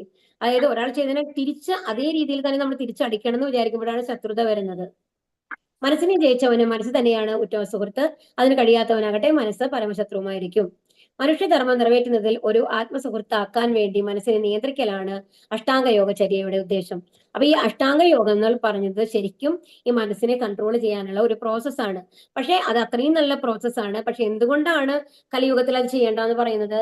നമ്മൾക്ക് അതിനുള്ള സമയവും ഇല്ല, നമ്മൾക്ക് അത്രയ്ക്കുള്ള കോൺസെൻട്രേഷനും ഇല്ല ഇപ്പോഴത്തെ ആൾക്കാർക്ക്. അതുകൊണ്ടാണ് മനോനിയന്ത്രണമില്ലാത്ത യോഗാഭ്യാസം ബാഹ്യപ്രകടനത്തിന് മാത്രമാകയാൽ സമയം പാഴാക്കലല്ലാതെ മറ്റൊന്നുമല്ല. അപ്പൊ അതായത് നമ്മൾ വെറുതെ ഞാൻ പറയുകയാണ് ഞാൻ 3 മണിക്കൂർ ഡെയിലി ഞാൻ യോഗ ചെയ്യാൻ പോവാണ് തീരുമാനിച്ച് ഇരുന്ന് കഴിഞ്ഞാലും അവിടെ ഇരിക്കുമ്പോഴാണ് ഓക്കെ പറഞ്ഞു ഈ യോഗാഭ്യാസം കൊണ്ട് എനിക്ക് പ്രാക്ടീസ് ചെയ്ത് ഞാൻ നല്ലൊരു ലെവലിൽ എത്തിക്കഴിഞ്ഞാൽ ഞാൻ എന്തൊക്കെ ചെയ്യാം. മലരുകാരന്റെ സ്വപ്നം കേൾക്കാറുണ്ടല്ലോ, ഒരു മലര് ഓർമ്മ ആ കഥ എല്ലാവർക്കും അറിയണതായിരിക്കും അല്ലെ? കുടം തലയിൽ വെച്ചിട്ട് മലരാണ് തലയില് പാലിനെടുത്തോളൂ. പാലുകാരൻ ഒരു പാത്രം പാലാണെന്ന് കിട്ടിയാണ്, നിറയെ പാല് കിട്ടിയാണ് സാധാരണത്തെക്കാളും കൂടുതലായിട്ട്. അപ്പൊ അയാൾ പറയാണ് ഈ സാധാരണ എന്ന് പറയുമ്പോൾ നമ്മളെ ചെലവിനുള്ളത് ഉണ്ടാവാറുള്ളൂ. ഈ പാല് ഞാൻ കൊണ്ടുപോയി വിൽക്കും. ആ പൈസ കൊണ്ട് ഞാൻ 2 കോഴിയെ വാങ്ങും. ഞാൻ ആ കോഴിയെ വാങ്ങി കഴിഞ്ഞ് എന്ത് ചെയ്യും? അതിനെ വളർത്തും. അങ്ങനെ അങ്ങനെ ഓവറായി ആലോചിച്ച് ലാസ്റ്റ് എന്താ ഉണ്ടാവുന്നത്? ആ കുടം താഴെ വീണ് പൊട്ടുകയാണ് അല്ലെ? ഇതായിട്ട്. അപ്പൊ അത് പൊട്ടിക്കഴിഞ്ഞു കഴിഞ്ഞാൽ എന്താ അവസ്ഥ? ഇത്രയും കാലം നമ്മൾ ഉണ്ടാക്കിയ ആ സ്വപ്നങ്ങളെല്ലാം വ്യർത്ഥല്ലേ? അപ്പൊ അതുപോലെ തന്നെയാണ്. അപ്പൊ നമ്മൾ എന്താ വേണ്ടത്? നമ്മളുടെ ബാഹ്യ പ്രകടനത്തിനായിട്ട് നമ്മൾ എന്ത് ചെയ്തിട്ടും കാര്യമില്ല, അത് സമയം പാഴാക്കലാണ്. അതിന് പകരം എന്താ വേണ്ടത്? പ്രവൃത്തി ചെയ്യണം. എന്ത് പ്രവൃത്തി ചെയ്യണം? ആ മനസ്സിനെ നിയന്ത്രിക്കാനുള്ള പ്രവൃത്തികൾ. അതെന്താണ്? നമ്മൾ ഹരേ കൃഷ്ണ മന്ത്രം ജപിക്കുക എന്നുള്ളതാണ് മെയിൻ ആയിട്ടുള്ളത്. അതോടൊപ്പം നമ്മളുടെ ഭക്ഷണക്രമങ്ങളിലെ കുറച്ച് നിയന്ത്രണം കൊണ്ടുവന്നാൽ വളരെ നല്ലതായിരിക്കും. ഹൃദയസ്ഥനായ പരമാത്മാവിനെ കണ്ടെത്താനും അവിടുത്തെ അജ്ഞാനുസൃതം പ്രവർത്തിക്കാനും കളമൊരുക്കലത്തെ ശരിയ. അപ്പൊ എന്താണ് ശരിയായ യോഗ എന്ന് പറയുന്നത്? നമ്മൾ കണ്ണടയ്ക്കുമ്പോൾ ഇരുട്ടാണ് കാണുന്നത്, നമ്മൾ പരമാത്മാവിനെ കാണാനില്ല അല്ലെ? ആ പരമാത്മാവിനെ കാണണം, അതാണ് നമ്മുടെ എയിം. ഓക്കെ.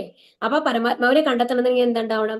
അതിന്റെ മേലെ മൂടിയിട്ടുള്ള കറുപ്പ് കളറായിട്ടുള്ള ആ ക്ലൗഡിനെ, മേഘത്തിനെ ആ പൊടിയെ മുഴുവൻ നമ്മൾ നീക്കണം. അപ്പൊ അതിനുള്ള പണികൾ ചെയ്യാന്നുള്ളതാണ് യഥാർത്ഥത്തിലുള്ള യോഗാനുഷ്ഠാനം എന്ന് പറയുന്നത്. കലിയുഗത്തിൽ എന്താണ്? നാമസങ്കീർത്തനം അല്ലെ? ബന്ധുരാത്മാത്മനസ്തസ്യ യേനാത്മൈവാത്മനാജിതഃ അനാത്മനാനസ്തു ശത്രുത്തെ വർത്തേതാത്മൈവ ശത്രുവത്. മനസ്സിനെ ജയിച്ചവന് മനസ്സ് തന്നെയാണ് ഉറ്റ സുഹൃത്ത്, അതിന് കഴിയാത്തവനാവത്തെ മനസ്സ് പരമശത്രുവുമായിരിക്കും. അപ്പൊ എന്താ പറയുന്നത്? ബന്ധുരാത്മാത്മനസ്തസ്യ, അതായത് മനസ്സിനെ ജയിച്ചവൻ, അതായത് മനസ്സിനെ കൺട്രോൾ ചെയ്യാൻ പറ്റിയാല് നമ്മുടെ മനസ്സ് നമ്മുടെ സുഹൃത്താണ്, അല്ലെങ്കിലോ പരമ ശത്രുവാണ്. ചിതാത്മന പ്രശാന്തസ്യ പരമാത്മാ സമാഹിതഃ ശീതോഷ്ണ സുഖ ദുഃഖേഷു തഥാമാനാപമാനയോഹോ. മനസ്സിനെ കീഴടക്കിയവൻ ശാന്തി നേടുകയാൽ പരമാത്മാവിനെ പ്രാപിച്ചു കഴിഞ്ഞു. അങ്ങനെയുള്ള ആൾക്ക് തണുപ്പും ചൂടും സുഖവും ദുഃഖവും മാനവും അവമാനവും എല്ലാം ഒന്നുപോലെ തന്നെയാണ്. അപ്പൊ എന്താണ് മനസ്സിനെ കീഴടക്കിയ ഒരാൾക്ക് എന്താണ് മനസ്സിനെ കീഴടക്കുക എന്ന് പറയുന്നതിന്റെ അർത്ഥം എന്താണ്? നമുക്ക് ഓവറായിട്ട് എന്തിനും ആഗ്രഹം ഉണ്ടാവില്ല എന്നുള്ളതാണ് മനസ്സിനെ കീഴടക്കുക എന്ന് അർത്ഥം. ഭൗതിക ആഗ്രഹങ്ങൾ കുറയും. ഭൗതിക ആഗ്രഹങ്ങൾ ഇല്ല എന്നുണ്ടെങ്കിൽ ആരോടും വെറുപ്പും വിദ്വേഷവും ഇല്ല. എല്ലാവരെയും എന്തായിട്ട് കാണുക? അവരുടെ രൂപത്തിലുള്ള പരമാത്മാ രൂപത്തിൽ നമുക്ക് കാണാനായിട്ട് സാധിക്കും. അപ്പൊ അതുപോലെ തന്നെ ഈ പ്രകൃതിയിൽ നടക്കുന്ന ഓരോ കാര്യങ്ങളും, ചൂടും തണുപ്പും മഴയും വെയിലും എല്ലാം ഒരേപോലെ കാണാനായിട്ട് അയാൾക്ക് സാധിക്കും. അതുപോലെ ഒരാളെ അപമാനിക്കുകയാണ്, അവർ വെറുതെ ഹരേകൃഷ്ണ മാത്രം ചൊല്ലിന്ന് പറഞ്ഞിട്ട് ഇരുന്നോണ്ടിരിക്കുകയാണ്, ഒരു ഗുണവും ഇല്ല അതുകൊണ്ടെന്നൊക്കെ 4 പേര് പറയുന്നുണ്ടാവും. പക്ഷെ നമ്മൾ എന്ത് ചെയ്യും? ഈ കഥ കൂടെ കേട്ട അതിൽ കൂടെ കളയും. അവരെന്ത് വേണമെങ്കിൽ പറഞ്ഞോട്ടെ, അവർക്ക് വിവരമില്ലാത്തതുകൊണ്ട് പറയുന്നതല്ലേ. നമ്മൾക്ക് ശരിയായിട്ടുള്ള ജ്ഞാനത്തിലേക്കാണ് നമ്മൾ പോണേന്ന് അറിയാം. ഒരു ഗുരുവിന്റെ അനുഗ്രഹം നമ്മൾക്ക് കിട്ടിയിട്ടുണ്ട്, നമ്മൾക്ക് അറിയാം. അപ്പൊ മറ്റുള്ളവർ പറയുന്നതിനെ കുറിച്ച് നമ്മൾ ബോധർ ചെയ്യേണ്ട ആവശ്യമില്ലല്ലോ. അപ്പൊ അതുപോലെ അപമാനങ്ങളെയും ഒരുപോലെ കാണാനായിട്ട് അവർക്ക് കഴിയും എന്നുള്ളതാണ് പറയുന്നത്. അപ്പൊ അങ്ങനത്തെ ആൾ എന്തായിരിക്കും? എപ്പോഴും സന്തോഷവാനായിരിക്കും. മനസ്സിനെ കീഴടക്കുകയും ശക്തി നേടുകയാൽ പരമാത്മാവിനെ പ്രാപിച്ചു കഴിഞ്ഞു. അങ്ങനെയുള്ള ആൾക്ക് തണുപ്പും ചൂടും സുഖവും ദുഃഖവും മാനവും അവമാനവും എല്ലാം ഒന്നുപോലെ തന്നെ. കൃഷ്ണാബോധത്തിൽ ഒരാൾക്ക് ഈ അതീന്ദ്രിയാവസ്ഥ ഉടനെ കൈവരുന്നത് കൊണ്ട് ആ ഭക്തനെ സുഖദുഃഖങ്ങൾ, ശീതോഷ്ണങ്ങൾ എന്നിങ്ങനെയുള്ള ദ്വന്ദ്ങ്ങൾ ബാധിക്കില്ല. ഈ പരമസത്യത്തെ സാക്ഷാത്കരിക്കാതെ പുസ്തകങ്ങളിൽ നിന്നുണ്ടാകുന്ന ജ്ഞാനം, അടുത്ത ശ്ലോകം എവിടെയാണ് വരുന്നുണ്ടാവുക? വിജ്ഞാന തൃപ്താത്മാ കൂടസ്ഥോ വിജിതേന്ദ്രിയക യുക്ത ഇത്യുച്ഛതേ യോഗി സമലോഷ്ടസ്മ കാഞ്ചനക. ജ്ഞാനം കൊണ്ടും സാക്ഷാത്കാരം കൊണ്ടും തികച്ചും സംതൃപ്തനായ ഒരാളെ ആത്മസാക്ഷാത്കാര നിഷ്ഠനായ യോഗി എന്ന് പറയാം. എന്താണ് ജ്ഞാനം എന്ന് പറയുന്നത്? ഈ വേദങ്ങൾ മുഴുവൻ അരച്ചു കലക്കി പഠിക്കുന്നതല്ല. ജ്ഞാനം എന്ന് പറയുന്നത് എന്താണ്? ഇവിടെ ഭഗവാനെ കുറിച്ച് അറിഞ്ഞതാണ്. ഭഗവാനാണ് എല്ലാത്തിനെയും സൃഷ്ടിച്ചിട്ടുള്ളത്. എല്ലാത്തിനെയും കാരണം ഭഗവാനാണ്. അത് ഭഗവാന് മേലെ വേറൊരു കാരണമില്ല. ഭഗവാൻ ഇൻഡിപെൻഡന്റ്, ഏറ്റവും സ്വതന്ത്രനായിട്ടുള്ള ആളാരാണ്? ഭഗവാനാണ്. ഏതിനെ ഇല്ലാതാക്കാനും ഏതിനെ ഉണ്ടാക്കാനും കഴിയുന്ന ഒരാളാരാണ്? ഭഗവാനാണ്. നമ്മളെ കർമ്മഫലങ്ങളെ നീക്കാൻ കഴിവുള്ള ആളാരാണ്? ഭഗവാനാണ്. അപ്പൊ ഇതറിയുന്ന ഒരാൾക്ക് എന്തായിരിക്കും? സംതൃപ്തിയായിരിക്കും. കാരണം എല്ലാം ഭഗവാൻ ഇഷ്ടത്തിനനുസരിച്ചാണ് നടക്കണെന്ന് പറയുമ്പോൾ എന്ത് കിട്ടിയാലും നമ്മൾ സംതൃപ്തരാണ് അല്ലെ? അപ്പൊ അങ്ങനെ സാക്ഷാത്കാര നിഷ്ഠനായ ഒരാളെയാണ് യോഗി എന്ന് പറയുന്നത്. അതുകൊണ്ട് അയാൾ എന്താണ്? അയാളെ സംബന്ധിച്ച് കല്ലും മണ്ണും സ്വർണവും ഒന്നുപോലെ തന്നെയാണ് അല്ലെ? നമ്മൾ ആഭരണങ്ങൾ ഇടണം എന്ന് ആഗ്രഹിക്കുന്നതും നമ്മൾ അല്ലെങ്കിൽ അതിനെ വിറ്റ് പൈസ ഉണ്ടാക്കിയിട്ട് നമ്മൾ എന്തെങ്കിലും ചെയ്യണം, നമ്മൾക്ക് വലിയ വലിയ കാര്യങ്ങൾ ചെയ്യണം എന്ന് ആഗ്രഹിക്കുന്ന ഒരാൾക്കാണ് സ്വർണത്തിന് വാല്യൂ ഉണ്ടാവുക. അതല്ലെങ്കിൽ എന്താ ഉണ്ടാവുക? ആ സ്വർണത്തിന് ഒരു വില ഉണ്ടാവില്ല അല്ലേ? ഇതായിട്ട് ആ സനാതന ഗോസ്വാമിയുടെ കഥ നമ്മൾ പറഞ്ഞതല്ലേ? സനാതന ഗോസ്വാമിയുടെ അടുത്ത ഒരാൾ വരും, എന്തെന്ന് അയാളുടെ മകൾക്ക് കല്യാണപ്രായമായി, പൈസയൊന്നുമില്ല, സഹായിക്കണം എന്ന് പറഞ്ഞിട്ട്. എന്നിട്ട് എന്താ പറയുന്നത്? അപ്പൊ സനാതന ഗോസ്വാമിയുടെ കയ്യില് ഒരു ചിന്താമണി സ്റ്റോൺ ഉണ്ട് എന്ന് പറഞ്ഞിട്ടാണ് വരുന്നത്. അതൊരു അപൂർവ രത്നാണ്, ഏറ്റവും വിലപിടിപ്പുള്ള രത്നാണ് ചിന്താമണി എന്ന് പറയുന്നത്. അപ്പോ സനാതന ഗോസ്വാമി പറയും, ഓക്കെ നീ എടുത്തോളൂ, അവിടെ ആ ബോക്സിലാണ് ഉള്ളത്. അത് ഒരു ലോക്കറിലോ അങ്ങനെയൊന്നല്ല വെച്ചേക്കണത്, വെറുതെ അവര് ധ്യാനിക്കാൻ ഉപയോഗിക്കുന്ന ഒരു റൂമേ ഉള്ളൂ സനാതന ഗോസ്വാമിക്ക്. അവരെല്ലാം കുടിയിൽ താമസിക്കുന്ന ആൾക്കാരല്ലേ, എല്ലാം ഉപേക്ഷിച്ച്. അപ്പോ അവിടെ ആ ഒരു ബോക്സിൽ അവിടെ ഇരിക്കുന്നത് അത് എടുത്തിട്ട് പോയിക്കോളൂ എന്ന് പറയും. അത് എടുത്തിട്ട് പോകുമ്പോൾ അയാൾക്ക് എന്ത് ഡൗട്ട് വരുന്നു? ഇത്രയും ഇതായിട്ടുള്ള വിലപിടിപ്പുള്ള സാധനം ഒരു വിലയില്ലാത്ത മാതിരി എനിക്ക് തരുന്നുണ്ടെന്നുണ്ടെങ്കിൽ ഇതിനേക്കാളും വില കൂടി എന്തോ ഒന്ന് സനാതന ഗോസ്വാമിയുടെ കയ്യിലുണ്ട് തോന്നുകയാണ് അയാൾക്ക്. അപ്പൊ തോന്നുന്നു ഓക്കെ, ഞാൻ പോയി ചോദിക്കാം, അയാൾ അത് തന്നാലോ, ഇതിപ്പോ ഇത്ര ഈസി ആയിട്ട് തന്നില്ലേ. എന്നിട്ട് സനാതന ഗോസ്വാമിയുടെ അടുത്ത് പോയി ചോദിക്കുമ്പോൾ സനാതന ഗോസ്വാമി പറയാണ്, ഇതിനേക്കാൾ എന്തുകൊണ്ടാണ് അങ്ങ് ഇത്രയും സന്തുഷ്ടനായിരിക്കുന്നത്? ഞാൻ ഇത്രയും വിലപിടിപ്പുള്ള ഒരു രത്നം പോന്നിട്ടും അങ്ങയുടെ മുഖത്ത് ഒരു ഭാവവ്യത്യാസം പോലും വന്നിട്ടില്ല. എന്താണ് കാരണം? എന്താണ് അങ്ങയുടെ കയ്യിൽ എന്താണ് ആ വിലപിടിപ്പുള്ള വസ്തു എന്നുണ്ടെങ്കിൽ എനിക്ക് തരാമോ ചോദിക്കുകയാണ്. അവർ തീർച്ചയായിട്ടും തരാമല്ലോ, പക്ഷെ അതിന് നീ ആദ്യം തന്നെ ഇത് കൊണ്ടുപോയിട്ട് ആ മുമ്പിലത്തെ പുഴയിൽ എറിഞ്ഞു കഴിഞ്ഞിട്ട് നീ കുളിച്ച് ശുദ്ധനായിട്ട് വരണം എന്ന് പറയാണ്. എന്നിട്ട് അയാള് എന്തോ വലിയ സാധനം കിട്ടാനുണ്ടാവും എന്ന് വിചാരിച്ചിട്ടാണ് കുളിച്ച് തിരിച്ചു വരുന്നത്. അപ്പൊ എന്താണ് ചെയ്യുന്നത്? സനാതന ഗോസ്വാമി ഇരുത്തി ഹരേകൃഷ്ണ മന്ത്രം ഉപദേശിച്ചു കൊടുക്കാണ്. ഡെയിലി ഹരേകൃഷ്ണ മന്ത്രം ചൊല്ലൂ എന്ന് പറഞ്ഞിട്ട്. എന്നിട്ട് അയാൾ ഒരു ഭക്തനായിട്ട് മാറുകയാണ് ചെയ്യുന്നത്. അപ്പൊ ആ ഒരു സ്ഥിതിയിലെത്തിയ ആൾക്ക് കണ്ണും കല്ലും മണ്ണും സ്വർണം അവര് എന്താണ് ഒരേക്കർ സ്ഥലം വാങ്ങിയിടണമെന്ന് ഒരിക്കലും ആലോചിക്കില്ല. മനസ്സിലാവേണ്ട പറയുന്നത്, അവർക്കെല്ലാം തുല്യമായിരിക്കും. ആ ഒരു മാനസികാവസ്ഥയാണ് നമ്മൾക്ക് കൊണ്ടുവരേണ്ടത്. കാരണം ഇത് 70 കൊല്ലമോ 80 കൊല്ലമോ മാക്സിമം നമ്മൾ ജീവിച്ചിരിക്കാം. അത് കഴിഞ്ഞാൽ നമ്മുടെ ശരീരം നശിച്ചിട്ട് നമ്മൾ പോകുമ്പോ എങ്ങനത്തെ ഒരു സ്ഥലത്തേക്ക് നമ്മൾ പോകണം? സന്തോഷമായിരിക്കാൻ സാധിക്കുന്ന ഒരു സ്ഥലത്തേക്ക് പോകണം. അതിന് ഈ ആഗ്രഹങ്ങളൊക്കെ നമ്മൾ ഉപേക്ഷിക്കണം. മിത്രാരുദാസീന മധ്യ തദ്വേഷ്യ ബന്ധുഷു സാധുഷു ബീച്ച പാപേഷു സമബുദ്ധിർ വിശിഷ്യതേ. സ്വന്തം സുഹൃത്തുക്കൾ, ഗുണകാംക്ഷികൾ, ശത്രുക്കൾ, ഉദാസീനന്മാർ, ഈശാലുക്കൾ, ബന്ധുക്കൾ, സജ്ജനങ്ങൾ, പാപികൾ എന്നിവരെയെല്ലാം സമഭാവനയോടെ വീക്ഷിക്കുന്നവൻ അല്പം കൂടി പുരോഗതി നേടിയവനാണ്. അപ്പൊ എല്ലാവരെയും നമ്മൾ ഒരേമാതിരി കാണാൻ, ഇപ്പൊ പറഞ്ഞ പോലെ പരമാത്മാ രൂപത്തിൽ ഭഗവാന്റെ അംശമായിട്ട് എല്ലാവരെയും കാണാൻ സാധിക്കുന്ന ആളാരാണ്? ഭഗവാന്റെ അടുത്തേക്ക് കുറച്ചുകൂടി എത്തിയ ആൾക്കാരാണ്. സ്വാർത്ഥ ബുദ്ധിയിൽ നിന്ന് കുറച്ച് മേലെ കയറി ഭഗവത് ചിന്തയുള്ള ഒരാൾക്കാർക്കാണ് അങ്ങനെ കാണാനായിട്ട് സാധിക്കുന്നു എന്നാണ് പറയുന്നത്. യോഗി യുഞ്ജീത സതതം ആത്മാനം രഹസിസ്ഥിത ഏകാഗീയത ചിത്താത്മാ നിരാശീര പരിഗ്രഹ. ഒരു അതീന്ദ്രിയ ജ്ഞാനി എപ്പോഴും തന്റെ ശരീരം, മനസ്സ്, ആത്മാവ് എന്നിവയെ പരമപുരുഷനുമായുള്ള ബന്ധത്തിൽ ഏർപ്പെടുത്തണം. വിജന സ്ഥലത്ത് ഒറ്റയ്ക്ക് താമസിക്കുകയും മനസ്സിനെ ശ്രദ്ധയോടെ നിയന്ത്രിക്കുകയും വേണം. അയാൾക്ക് യാതൊന്നിലും ആശയോ മമതയോ തോന്നരുത്. ഇത് നമ്മൾ ഇത് കുറച്ച് സ്പീഡായിട്ട് നമുക്ക് പോവാട്ടോ. കാരണം ഈ അഷ്ടാംഗ യോഗ എന്ന് പറയുന്നത് നമ്മൾക്ക് അറിവിന് വേണ്ടി തരുന്നതാണ്. ഇത് നമ്മൾക്ക് പ്രാക്ടീസ് ചെയ്യാനുള്ളതല്ല. നമ്മൾ ചെയ്യേണ്ടത് ഭക്തിയുടെ സേവനങ്ങളാണ്. അതോടൊപ്പം ഇതിൽ എന്താ പറയുന്നത്? അപ്പൊ അയാൾ എന്താ ചെയ്യണം എന്ന് പറയുന്നത് അഷ്ടാംഗ യോഗയെ പറ്റിയിട്ടാണ് ഇനി തുടങ്ങുന്നത്. അപ്പൊ അയാൾ എന്താ ചെയ്യേണ്ടത്? ഒരു ജ്ഞാനം ആഗ്രഹിക്കണം, ഭഗവാനെ കുറിച്ചുള്ള ജ്ഞാനം നേടുന്ന ആൾ എന്താ ചെയ്യേണ്ടത്? ശരീരം, മനസ്സ്, ആത്മാവ് എല്ലാം ഭഗവാനിൽ സമർപ്പിച്ച്, അതായത് ഒരു സ്ഥലത്ത് പോയി ഇരുന്ന് ഒരു പ്രത്യേക പോസ്റ്ററിൽ ഇരുന്ന് കഴിഞ്ഞിട്ട് വേറെ ഒരു ചിന്തയും ഇല്ലാണ്ട് ഭഗവാനെ പറ്റി മാത്രം ധ്യാനിച്ചുകൊണ്ട്, മനസ്സിലെ ഏതെങ്കിലും ഒരു ഭഗവാന്റെ രൂപം ധ്യാനിച്ചുകൊണ്ട്, പരമാത്മാ രൂപത്തിലുള്ള ഒരു ഇതാണെങ്കിൽ അത് ധ്യാനിച്ചുകൊണ്ട് ബഹളമില്ലാത്തൊരു സ്ഥലത്ത്, ഒരു ഡിസ്റ്റർബൻസും വരരുത് എന്നുള്ളത് മാതിരി, അതൊരു കാടുമാരിയുള്ള ഒരു സ്ഥലത്ത് പോയി താമസിച്ചിട്ട് എന്ത് ചെയ്യണം? എപ്പോഴും ഭഗവാന്റെ നാമങ്ങളോ അല്ലെങ്കിൽ മനസ്സിനെ നമ്മളിങ്ങനെ കേന്ദ്രീകരിക്കുമല്ലോ, നമ്മള് ഓരോ എന്താ പറയാ ഓരോ ചക്രങ്ങളിൽ മനസ്സിനെ കേന്ദ്രീകരിച്ച് അങ്ങനെ ചെയ്യാൻ പറ്റണം. അങ്ങനെ ചെയ്യുമ്പോഴാണ് അപ്പൊ എന്താ വേണ്ടത്? എല്ലാ കുടുംബ ബന്ധങ്ങളും എല്ലാം ഉപേക്ഷിച്ചിട്ട് വേണം അയാൾ പോകണമെന്നുണ്ടെങ്കിൽ. ഒന്നിനോടും ആശയും മമതയും ഇതും ഇഷ്ടം ഉണ്ടാവരുത്. ഒരു അതീന്ദ്രിയ ജ്ഞാനി എപ്പോഴും തന്റെ ശരീരം, മനസ്സ്, ആത്മാവ് എന്നിവയെ പരമപുരുഷനുമായുള്ള ബന്ധത്തിൽ ഏർപ്പെടുത്തണം. അപ്പൊ ഭഗവാനുമായിട്ട് മാത്രമാണ് അവർക്ക് ബന്ധമുള്ളൂ. അതുപോലെ ഭക്ഷണങ്ങളൊക്കെ അത്രയും ക്രമീകൃതമാണ്. ഒന്നും കഴിക്കില്ല അവര്. അതായത് സ്പൈസുള്ള ഇത് ഭക്ഷണം കഴിക്കാൻ പാടില്ല. അങ്ങനെ സത്വ ആഹാരം മാത്രമാണ് കഴിക്കുള്ളൂ. അത് തീവ്രമായിട്ടുള്ള തപസ്സാവുമ്പോൾ വെള്ളം മാത്രം കുടിക്കും. അത് കഴിഞ്ഞാൽ പിന്നെ എന്താണ്? ഓൺലി ശ്വാസോച്ഛ്വാസം മാത്രമാവും. അതും കൂടി നിർത്തുന്ന ലെവലിൽ പോകുന്നതാണ് പറയുന്നത്. അപ്പൊ കൃഷ്ണാബോധം എന്നാൽ എപ്പോഴും അതീന്ദ്രിയമായ പ്രേമത്തോടെ ഭഗവത് സേവനം അനുഷ്ഠിക്കുക എന്നർത്ഥം. എന്നാൽ നമ്മൾ കൃഷ്ണാബോധം എന്ന് പറഞ്ഞാൽ എന്താണ്? ഭഗവാന് സ്നേഹത്തോട് കൂടിയിട്ട് നല്ല നല്ല ഭക്ഷണങ്ങളൊക്കെ ഉണ്ടാക്കിയിട്ട് ഭഗവാന് കൊടുത്തിട്ട് അത് നമ്മൾ കഴിക്കാം.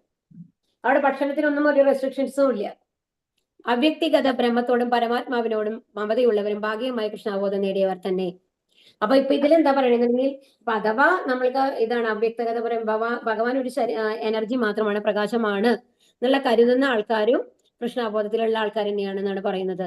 അപ്പൊ യാതൊന്നിലും ആസക്തി ഇല്ലാതെയും അതേസമയം കൃഷ്ണനുമായി ബന്ധമുള്ള ഏതിനെയും സ്വീകരിച്ചുകൊണ്ടും ഉത്തമ സ്ഥിതി കൈവരിച്ച ഒരാൾ മമതാബന്ധങ്ങളെ അതിക്രമിച്ചിരിക്കുന്നു.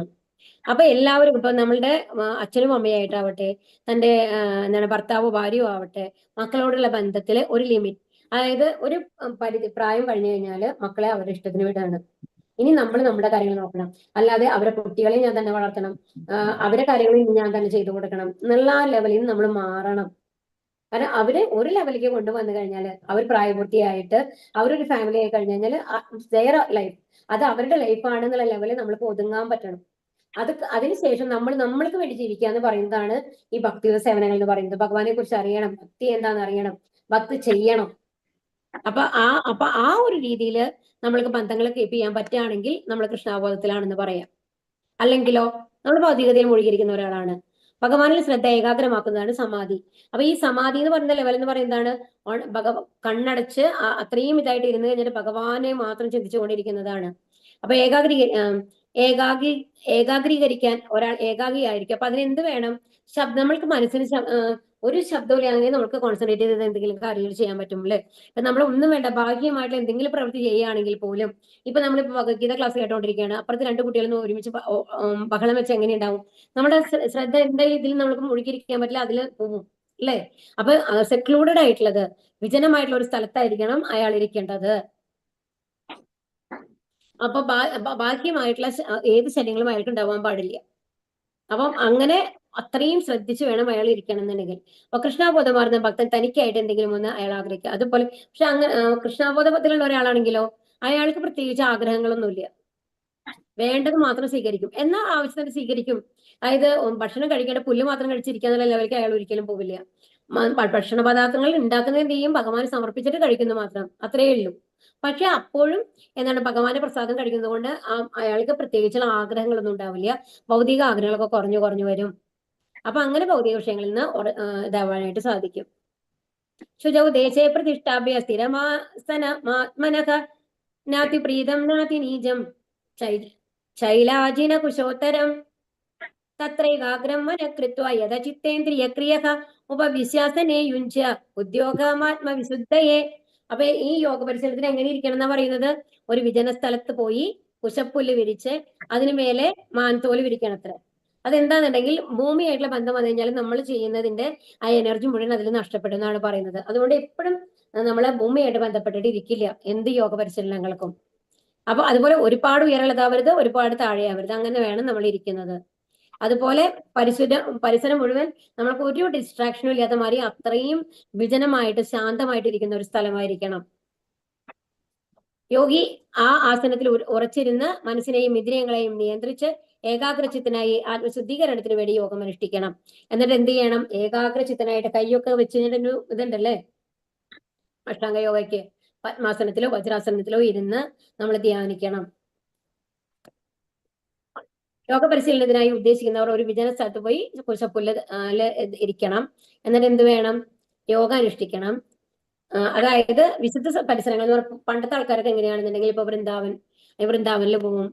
അങ്ങനത്തെ തീർത്ഥാടന സ്ഥലങ്ങളുണ്ടല്ലോ, മധുര, ഹരിദ്വാർ എന്നൊക്കെ നമ്മളിപ്പോ പറയില്ലേ, ഋഷികേശ്, ഹരിദ്വാർ എന്നൊക്കെ നമ്മൾ കേട്ടിട്ടുണ്ടല്ലോ. ഗംഗാതീരത്ത് പോയിട്ടിരുന്ന് അങ്ങനെ തപസ് ചെയ്യും. ഇപ്പൊ ഈ തീർത്ഥാടന കേന്ദ്രങ്ങളെയാണ് വിശുദ്ധ പരിസരം എന്ന് പറയുന്നത്. ഇനി ആത്മനിയന്ത്രണമോ മനസ്വസ്ഥയോ ഇല്ലാത്തവർക്ക് ധ്യാനം ശീലിക്കാനാവില്ല.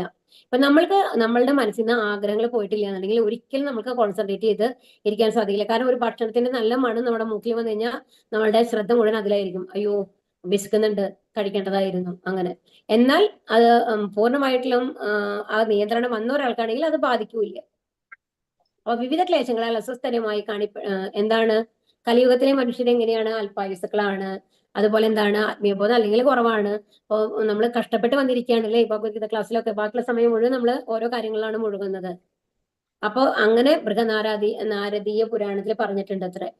ആത്മാവബോധത്തിനുള്ള അത്യുത്തമ ഉപായം ഭഗവത് നാമോച്ചാരണമാണ്. അപ്പോ ഇതിന്റെ അവസാനം എന്താണ് പ്രഭാത ഓരോ ശ്ലോകത്തിന്റെ അവസാനം നമ്മളോട് പറയുന്നത്?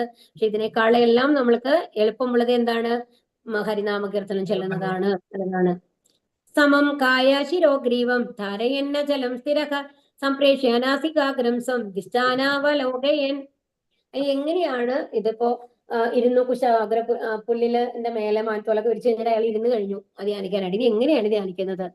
പ്രശാന്താത്മാവിഗതഭീർ ബ്രഹ്മചാരി വ്രതേ സ്ഥിതഃ മനസ്സംയമ്യ മച്ചിത്തോ യുക്ത ആസീത മത്പരഃ. തന്റെ ശരീരവും കഴുത്തും ഋജുരേഖയിൽ നിർത്തി. അപ്പൊ ഇതിങ്ങനെ സ്ട്രെയിറ്റ് ആയിട്ട് ഇരുന്നിട്ട് ഋജുരേഖയിൽ ഇരുന്നിട്ട് എന്ത് ചെയ്യണം? ഈ മൂക്കിന്റെ അറ്റത്തേക്ക് ദൃഷ്ടി ഊന്നണം. എന്നിട്ട് എന്താണ്? സ്വസ്ഥവും നിയന്ത്രിതവുമായ മനസ്സോടെ നിർഭയനായിട്ട് ബ്രഹ്മചര്യനിഷ്ഠനായിട്ട് സൗഹൃദയസ്ഥനായ എന്നെ ജീവിതത്തിന്റെ ആത്യന്തിക ലക്ഷ്യം എന്ന് ഗ്രഹിച്ച് ധ്യാനിക്കണം. എന്താണ്? പരമാത്മാ രൂപത്തിൽ ഭഗവാനെ ധ്യാനിക്കണം എന്നാണ് ഇവിടെ പറയുന്നത്. അവരുടെ ഹൃദയത്തിലുള്ളത് ആരാണ്? പരമാത്മാ രൂപത്തില് ഭഗവാനെ ധ്യാനിക്കണം. പരമാത്മാവായ ചതുർഭുജനായ വിഷ്ണുവിന്റെ രൂപത്തിൽ സർവ്വജീവികളുടെ ഹൃദയത്തിൽ കുടികൊള്ളുന്ന കൃഷ്ണനെ അറിയുകയാണ് ജീവിതത്തിന്റെ ഉദ്ദേശം. വിഷ്ണുമൂർത്തിയെ സാക്ഷാത്കരിക്കാൻ ഉദ്ദേശിക്കാതെ മിഥ്യായോഗചര്യയിൽ ഏർപ്പെടുന്നു. പക്ഷെ ഇത് എന്റെ ശരീരം ഫിറ്റ് ആവണം എന്നുള്ള രീതിയിൽ ഭഗവാനെ മനസ്സിൽ കൊണ്ടുവരാണ്ട് ജസ്റ്റ് ധ്യാനം ചെയ്യുന്ന ഒരാൾക്ക് ഇതുകൊണ്ട് ഒരു പ്രയോജനം ഉണ്ടാവാൻ പാടില്ല എന്നാണ് പറയുന്നത്. ഹൃദയത്തിൽ വാഴുന്ന ഈ വിഷ്ണുമൂർത്തിയെ സാക്ഷാത്കരിക്കാൻ ഇച്ഛിക്കുന്നവൻ ലൈംഗിക ജീവിതത്തിൽ നിന്ന് പൂർണ്ണമായും പിന്മാറണം. പക്ഷെ അതിന്റെ പ്രധാന കണ്ടീഷൻ എന്താണെന്ന് വെച്ച് കഴിഞ്ഞാൽ അയാൾ ഒരു ബ്രഹ്മചാരിയായിട്ട് ഇരിക്കണം. ശാരീരിക ബന്ധമൊന്നും ഉണ്ടാവാൻ പാടില്ല. ഒരു ഗൃഹസ്ഥനാണെങ്കിലും ആ ഗൃഹസ്ഥാശ്രമം ഉപേക്ഷിച്ചിട്ട് വേണം ചെയ്യണേ. പക്ഷെ ഭക്തി ഉള്ള സേവനങ്ങൾക്ക് അത്തരം റെസ്ട്രിക്ഷൻസ് ഒന്നുമില്ല.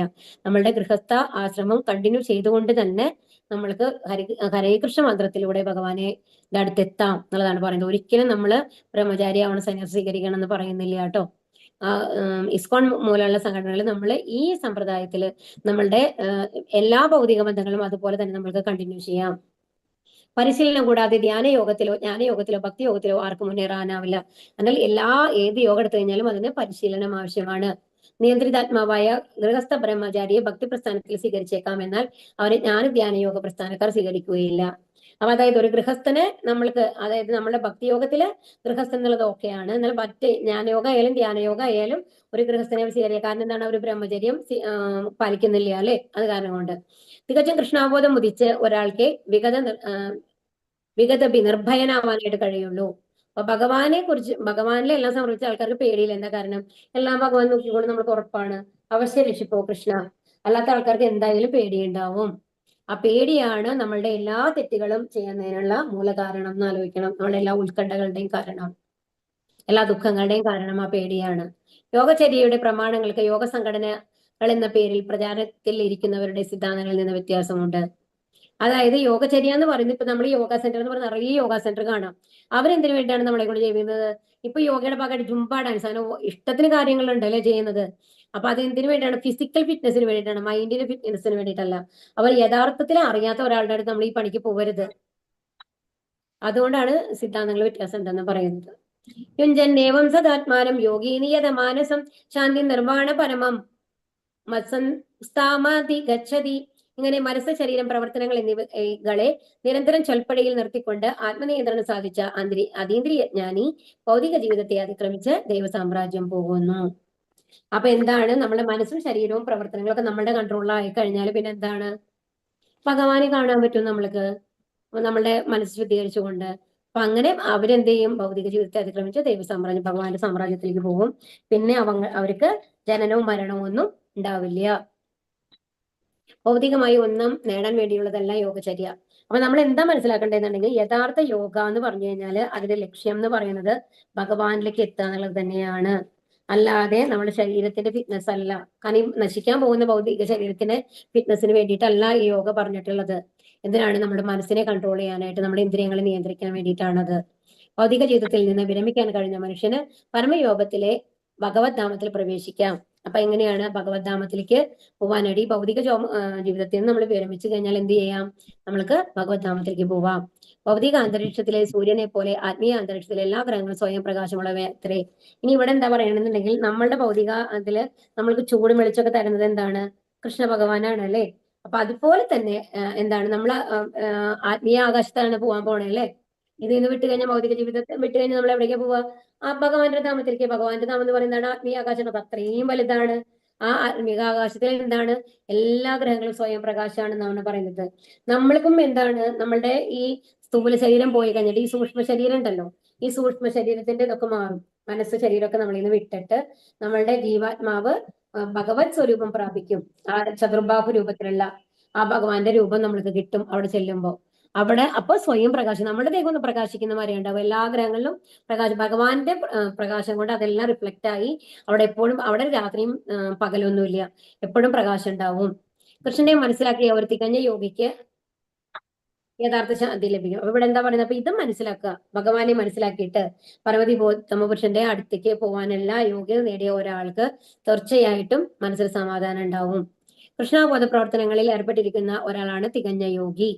പരമപുരുഷനായ കൃഷ്ണനെ അറിയുന്നത് കൊണ്ട് മാത്രമേ ജനന മരണങ്ങളുടെ മാർഗത്തെ പിന്നിട്ട് പോകാൻ. അപ്പൊ നമ്മൾക്ക് മുക്തി കിട്ടണമെന്നുണ്ടെങ്കിൽ വേറെ ഏത് ദേവതകളെ പൂജിച്ചിട്ടും കാര്യമില്ല എന്നുള്ളതാണ് ഇവിടെ പറയുന്നത്. ആർക്ക് വേണ്ടി യജ്ഞം ചെയ്തിട്ടും കാര്യമില്ല, ആർക്ക് വേണ്ടി ചെയ്യണം, ഭഗവാന് വേണ്ടിയിട്ട്. എന്നാൽ അപ്പം മാത്രമാണ് വൈകുണ്ഠ ലോകത്തിലേക്ക് നമുക്ക് പ്രവേശനമുള്ളൂ. കാരണം വിഷ്ണു തത്വങ്ങളെല്ലാം വൈകുണ്ഠ ലോകത്തിലാണുള്ളത്. ഈ നരസിംഹം, വാമനൻ എന്നൊക്കെ പറഞ്ഞല്ലോ, അതൊക്കെ ഈ വൈകുണ്ഠ ലോകത്തിലുള്ളതാണ്. അവരുടെ ലോകങ്ങളായിട്ട് അവിടെ ഉണ്ടാവും. അവിടേക്കൊക്കെ നമ്മൾക്ക് പോകാൻ പറ്റും നമ്മളുടെ യോഗ്യതയ്ക്ക് അനുസരിച്ച്. ധാന്യങ്ങളും 16 നാത്യസ്ന തസ്തു യോഗോസ്തി നൈകാന്ത മനസ്നതഃ നചാദി സ്വപ്നശീലസ്യ ജാഗ്രതോനൈവ ചാർജുന.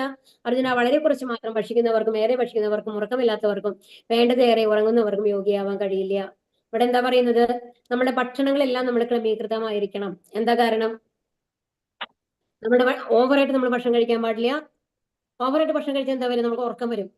അപ്പൊ കിടന്ന് ഉറങ്ങണം തോന്നും. ഒന്നിനും നമ്മൾക്ക് അലസത, അത് തമോ ഗുണത്തിലേക്ക് പോകും. അതല്ല, നമ്മൾ ഭക്ഷണം ഒട്ടും കഴിച്ചില്ലെങ്കിലോ നമ്മൾക്ക് ഉറങ്ങാനും പറ്റില്ല.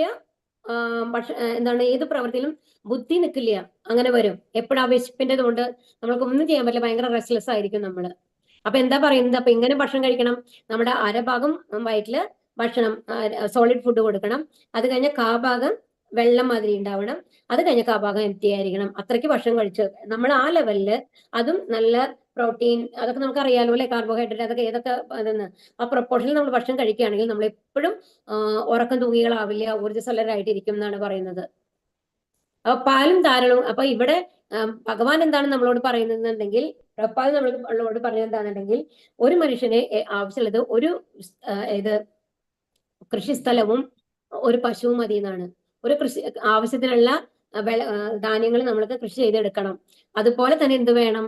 നമ്മൾ പശുവും പാല് കുടിക്കാം അല്ലെ? ഇത് രണ്ടും മതി നമ്മൾക്ക് ജീവിച്ചു പോകാൻ എന്നാണ്. പക്ഷെ അതിനുവേണ്ടി നമ്മൾ എന്താ ചെയ്യുന്നത്? നമ്മൾ എത്രയോ കോടികൾ ഉണ്ടാക്കി അത് ചെയ്യണം, ഇത് ചെയ്യണം, ഇത്രയും ഡെക്കറേഷൻ ചെയ്യണം, വീട് ഈ ലെവലിൽ കാണണം, നല്ല ആളൊക്കെ വന്നു കഴിഞ്ഞാൽ കണ്ണ് മഞ്ഞളിക്കണം, ഇങ്ങനെയൊക്കെയാണ് നമ്മുടെ ആഗ്രഹങ്ങൾ പോകുന്നത്. അപ്പൊ യഥാർത്ഥത്തിൽ ഭഗവാൻ നമ്മൾക്ക് തന്നിട്ടുള്ള ആവശ്യങ്ങൾ ഇത്രയേ ഉള്ളൂ. തമോ ഗുണത്തിലുള്ളവരുടെ ഭക്ഷണമാണ് മാംസം. അപ്പൊ മാംസഭക്ഷണം എന്ന് പറയുന്നത് തമോ ഗുണമാണ്. കാരണം ഒരു ജീവിയെ കൊന്നിട്ടുള്ള ഭക്ഷണമാണ് അല്ലെ? അപ്പൊ കൃഷ്ണനെ നിവേദിക്കാതെ തനിക്ക് വേണ്ടി ആഹാരം ഉണ്ടാക്കുകയും ഇന്ദ്രിയ സുഖത്തിനായി ഭക്ഷിക്കുകയും ചെയ്യുന്നവൻ പാപമാണ് ഭുജിക്കുന്നത്. അപ്പൊ എന്താ പറയാ, നമ്മൾക്ക് വേണ്ടി, നമ്മളുടെ വായുടെ രുചിക്ക് വേണ്ടിയിട്ട് മാത്രം നമ്മൾ ഭക്ഷിക്കുകയാണെങ്കിൽ അത് എന്താണ്, പാപം ഉണ്ടാക്കും. എന്നാൽ അത് ഭഗവാനെ നീതിച്ചിട്ട് ചെയ്യുകയാണെന്നുണ്ടെങ്കിലോ അത് നമ്മൾക്ക് നല്ല ഗുണങ്ങളാണ് ഉണ്ടാക്കുക. അതായത് സത്വഗുണം നമ്മളിൽ വരും. സ്വന്തമായി സൃഷ്ടിച്ച ഉപവാസ ചടങ്ങുകളും യോഗാഭ്യാസം അനുഷ്ഠിക്കുകയും ചെയ്തുകൊണ്ട് ഒരാൾക്ക്. അതുപോലെ തന്നെ നമ്മൾ പറയും ഇന്റർമീഡിയറ്റ് ഫാസ്റ്റിംഗ്. ഇത് എപ്പോഴും കേൾക്കുന്ന ഒരു സംഗതിയാണ് അല്ലെ? രാത്രി ഭക്ഷണം കഴിക്കില്ല. ഉച്ചയ്ക്ക് വരയ്ക്കും നമ്മൾ ഭക്ഷണം കഴിച്ച് രാത്രി ഭക്ഷണം കഴിക്കാതെ നമ്മൾ അടുത്ത ദിവസം ഇത്രയും 16 മണിക്കൂറോ 17 മണിക്കൂറോ ഒരു ഫാസ്റ്റിംഗ് മാറി ഇരുന്ന് കഴിഞ്ഞിട്ട് അടുത്ത ഭക്ഷണം കഴിക്കുന്നു. അപ്പൊ ദേഹം വണ്ണം കുറയും എന്നൊക്കെ പറഞ്ഞിട്ടുള്ള പരിപാടികളാണത്. നമ്മൾ ദേഹം ഫിറ്റാക്കാൻ വേണ്ടിയിട്ട്. പക്ഷെ അതുകൊണ്ട് ഒരിക്കലും അയാളൊരു യോഗിയാവില്ല എന്നാണ് പറയുന്നത്. കാരണം അയാളുടെ ശരീരത്തിന് മാത്രമാണ്, മനസ്സിലെ ആഗ്രഹങ്ങൾക്ക് എന്തെങ്കിലും വല്ല വ്യത്യാസം വരുന്നുണ്ടോ? ഇല്ല അല്ലെ? അപ്പൊ നമ്മൾ എന്താണ് ഒരു യോഗി എന്ന് പറഞ്ഞാൽ മനസ്സ് വിരക്തി വന്ന് ഭഗവാനോട് ഇഷ്ടം വരണം. അപ്പൊ ഭഗവാനോട് ഇഷ്ടമുള്ള ഒരാളാണ് യോഗിയാവുന്നുള്ളൂ. അപ്പൊ ഇത് ശരിയായിട്ടുള്ള മാർഗമല്ല. ശരീരത്തിന് ഫിറ്റാക്കാൻ മേ ബി അത് ഹെൽപ്ഫുൾ ആയിരിക്കാം, ബട്ട് ഭഗവാന്റെ അടുത്ത് എത്താനായിട്ട് അത് ഇതായിരിക്കില്ല. പക്ഷെ അതിന് പകരം എന്ത് ചെയ്യണം? ആ മിതമായിട്ട് ഭഗവാന് പ്രസാദം നേദിച്ച് അത് ഭക്ഷണം കഴിക്കുകയാണെങ്കിൽ ഇങ്ങനത്തെ ഒരു ഇന്റർമീഡിയറ്റ് ഫാസ്റ്റിംഗ് ചെയ്യേണ്ട ലെവലിലേക്ക് നമ്മൾ പോവില്ല എന്നാണ് പറയുന്നത്. കാരണം നമ്മൾ പ്രസാദം വെച്ച് കഴിക്കും, 3 നേരമാണ് നമ്മൾ പ്രസാദം വെക്കുന്നുള്ളൂ. അതിന്റെ ഇടയിൽ എന്ത് ഭക്ഷണം നമ്മൾ കഴിക്കില്ല അല്ലെ? അപ്പൊ ഒന്ന് ആലോചിച്ച് നോക്കാം. അപ്പൊ ആ കൺട്രോൾ, നമ്മൾ ഭക്ഷണത്തിൽ നമ്മൾ സ്വയം ഒരു കൺട്രോൾ വരും. അതുപോലെ അതുകൊണ്ടാണ് പ്രസാദം മാത്രം കഴിക്കണം എന്ന് പറയുന്നത്. അതുമല്ല, ഭഗവാന്റെ അനുഗ്രഹം ഉണ്ടാവും പ്രസാദം കഴിക്കുമ്പോൾ. അതുകൊണ്ട് സ്വന്തമായിട്ട് സൃഷ്ടിച്ച ഉപവാസ ചടങ്ങുകളൊന്നും ഒരു ഗുണവുമില്ല. 24 മണിക്കൂറിൽ 6 മണിക്കൂറിലധികം ഉറങ്ങുന്ന ആൾ തീർച്ചയായും തമോ ഗുണത്തിന്. അപ്പൊ നമ്മൾക്ക് കൂടി ഉറങ്ങേണ്ടത് 6 മണിക്കൂറാണ്. 6 മണിക്കൂറിനേക്കാൾ കൂടുതൽ ഉറങ്ങുന്ന ആൾക്കാരെ ആലോചിച്ചോളൂ, അത് തമോ ഗുണമാണ് എന്നുള്ളത്. നാത്യസ്നാതസ്തു യോഗോസ്തി നൈകാന്ത മനസ്നതഃ നചാദി സ്വപ്നശീലസ്യ ജാഗ്രതോനൈവ ചാർജുന. അർജുന, വളരെ കുറച്ച് മാത്രം ഭക്ഷിക്കുന്നവർക്കും ഏറെ ഭക്ഷിക്കുന്നവർക്കും, ഇത് നമ്മൾ പറഞ്ഞു അല്ലെ? അതിന്റെ എക്സ്പ്ലനേഷൻ ആണ് പറഞ്ഞത്. അപ്പൊ എങ്ങനെയാണ് നമ്മൾ ഭക്ഷണം കഴിക്കേണ്ടത്? യുക്താഹാര വിഹാരസ്യ യുക്തചേഷ്ടസ്യ കർമ്മസു യുക്ത സ്വപ്നാവബോധസ്യ യോഗോ ഭവതി ദുഃഖഃ. അപ്പൊ എന്താണ് പറയുന്നത്? നമ്മൾ ആവശ്യത്തിന് മാത്രം ഭക്ഷണം കഴിക്കണം. ഇപ്പൊ നമ്മൾ പറഞ്ഞില്ലേ പകുതി സോളിഡ് ഫുഡ്, അത് എങ്ങനെ ഉണ്ടായിരിക്കണം? നമ്മൾക്ക് എന്തൊക്കെയാണോ നമ്മുടെ ശരീരത്തിന് പോഷകമായിട്ടുള്ളത് അങ്ങനത്തെ, നമ്മുടെ വായുടെ രുചിക്ക് നോക്കിയിട്ടല്ല. ഓവർ സ്പൈസ് ആയിട്ടുള്ള ഭക്ഷണങ്ങളൊന്നും കഴിക്കരുത് എന്നാണ് പറയുന്നത്. ആഹാരം, നിദ്ര, വികാരം, പ്രവൃത്തി എന്നിവയിൽ നിയന്ത്രണം പാലിക്കുന്നത് എന്നവന് യോഗ പരിശീലനം കൊണ്ട് സർവ്വ ദുഃഖങ്ങളും അകറ്റാൻ കഴിയും. അപ്പൊ ഇവിടെ എന്താ പറയുന്നത് എന്നുണ്ടെങ്കിൽ ഭക്ഷണത്തെ സംബന്ധിച്ചിടത്തോളം കൃഷ്ണപ്രസാദം മാത്രം കഴിക്കുക ഭഗവാനെ നേദിച്ചിട്ട്. ഭഗവത്ഗീതയിൽ പറഞ്ഞതുപോലെ എന്ത് ചെയ്യണം? പച്ചക്കറികൾ, പുഷ്പങ്ങൾ, ഫലങ്ങൾ, ധാന്യങ്ങൾ, പാൽ മുതലായവ ഭഗവാന് സമർപ്പിക്കാം. അല്ലെ? പത്രം, പുഷ്പം, ഫലം, തോയം പറഞ്ഞു അല്ലെ? അപ്പൊ ഇതെല്ലാം ഭഗവാന് സമർപ്പിക്കാം. ഇനി കൃഷ്ണാബോധ പ്രേരിതങ്ങളായ പ്രവൃത്തികൾ നിറവേറ്റുന്നതിൽ എപ്പോഴും ജാഗരൂകനായ ഒരാൾ അനാവശ്യമായി ഉറങ്ങുന്നതിനെ വലിയൊരു സമയനഷ്ടമായിട്ടാണ് കരുതുക. അപ്പൊ എന്താണ്? നമ്മൾ യഥാർത്ഥത്തിൽ കൃഷ്ണാബോധത്തിൽ വന്നു. നമ്മളൊക്കെ എത്ര കാര്യങ്ങളായാലും നമുക്ക് ഭാഗവതം തന്നെ വായിച്ചു കഴിയാൻ പറ്റുമോ? എത്ര 18,000 ശ്ലോകങ്ങളാണുള്ളത്. ഭഗവത്ഗീതയിലെ 700 ശ്ലോകങ്ങൾ. ഇതൊക്കെ മര്യാദയ്ക്ക് പഠിക്കാൻ നമുക്ക് എത്ര സമയം വേണമെന്ന് ആലോചിച്ച് നോക്കൂ. ഇതെല്ലാം പഠിക്കണമെന്ന് തീർച്ചയായിട്ടും ഒരു ആഗ്രഹമുള്ള ആള്, എന്താണ് ഭഗവാൻ പറഞ്ഞിട്ടുള്ളത് യഥാർത്ഥമായി അറിയണമെന്ന് ആഗ്രഹിക്കുന്ന ഒരാൾക്ക് ഓവറായിട്ട് ഉറങ്ങുന്നതൊക്കെ സമയം നഷ്ടമാണ്. കാരണം നമ്മൾ എത്ര കാലം ജീവിച്ചിരിക്കുന്നത് പറയാൻ പറ്റില്ല. അപ്പൊ കിട്ടുന്ന കാലം മാക്സിമം നമ്മൾ ഉപയോഗിക്കുക. എന്തിനു വേണ്ടിയിട്ടാണ്? നമ്മൾ അടുത്ത ജന്മത്തിലേക്ക് പോയി കഴിഞ്ഞാൽ അവിടെ നിന്ന് പഠിച്ചാൽ മതി. അല്ലെങ്കിൽ നമ്മൾ അടുത്ത ജന്മത്തിൽ പോയിട്ട് വീണ്ടും ആ ABCD തുടങ്ങണം അല്ലെ? ആദ്യം തുടങ്ങണം അല്ലെ? അപ്പോ ഇത് നമ്മൾ ഭഗവാന് വേണ്ടി ചെയ്യുന്ന ഭക്തി സേവനമായി ചെയ്യുന്ന ഓരോ മന്ത്രം പഠിക്കുന്നതായാലും ശരി, ഭഗവത്ഗീത വായിക്കുന്നതായാലും ശരി, അതെല്ലാം നമ്മുടെ ക്രെഡിറ്റിൽ വരും. ബാങ്കിൽ ക്രെഡിറ്റ് വന്നു കഴിഞ്ഞാൽ എന്താണ്?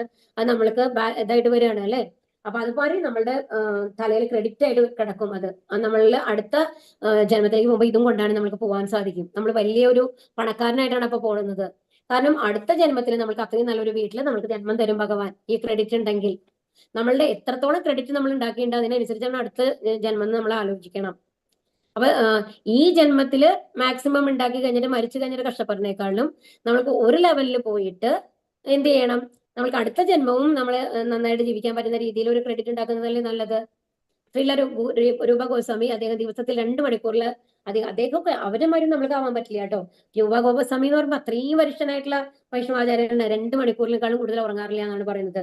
പ്രഭുപാദ പോലും 2-3 മണിക്കൂറാണ്. 12 മണി തൊട്ട് 2 മണി വരെയോ മറ്റുമാണ് ഉറങ്ങാറുള്ളൂ. ബാക്കി എല്ലാ സമയവും ഭാഗവതം ട്രാൻസ്ലേറ്റ് ചെയ്യാനാണ് അദ്ദേഹം ഇരിക്കാറ്. അപ്പൊ അവർക്ക് അതിൽ ആനന്ദമാണ്. അതുകൊണ്ടാണ് അതും ക്ഷീണവും തോന്നില്ല അവർക്ക്. യഥാ വിനിയതം ചിത്തം ആത്മന്യേവാവ തിഷ്ഠതേ നിസ്പൃഹ സർവകാമേഭ്യോ യുക്ത ഇത്യുച്ഛേദ് ദേതദാ. യോഗാനുഷ്ഠാനം കൊണ്ട് മാനസിക പ്രവർത്തനങ്ങളെ നിയന്ത്രിച്ച് അതീന്ദ്രിയാവസ്ഥയിൽ സ്ഥിതി ചെയ്യുമ്പോൾ ഭൗതികമായ ആഗ്രഹങ്ങൾ വെടിഞ്ഞ് അയാളെ യോഗയുക്തൻ എന്ന് പറയുന്നു.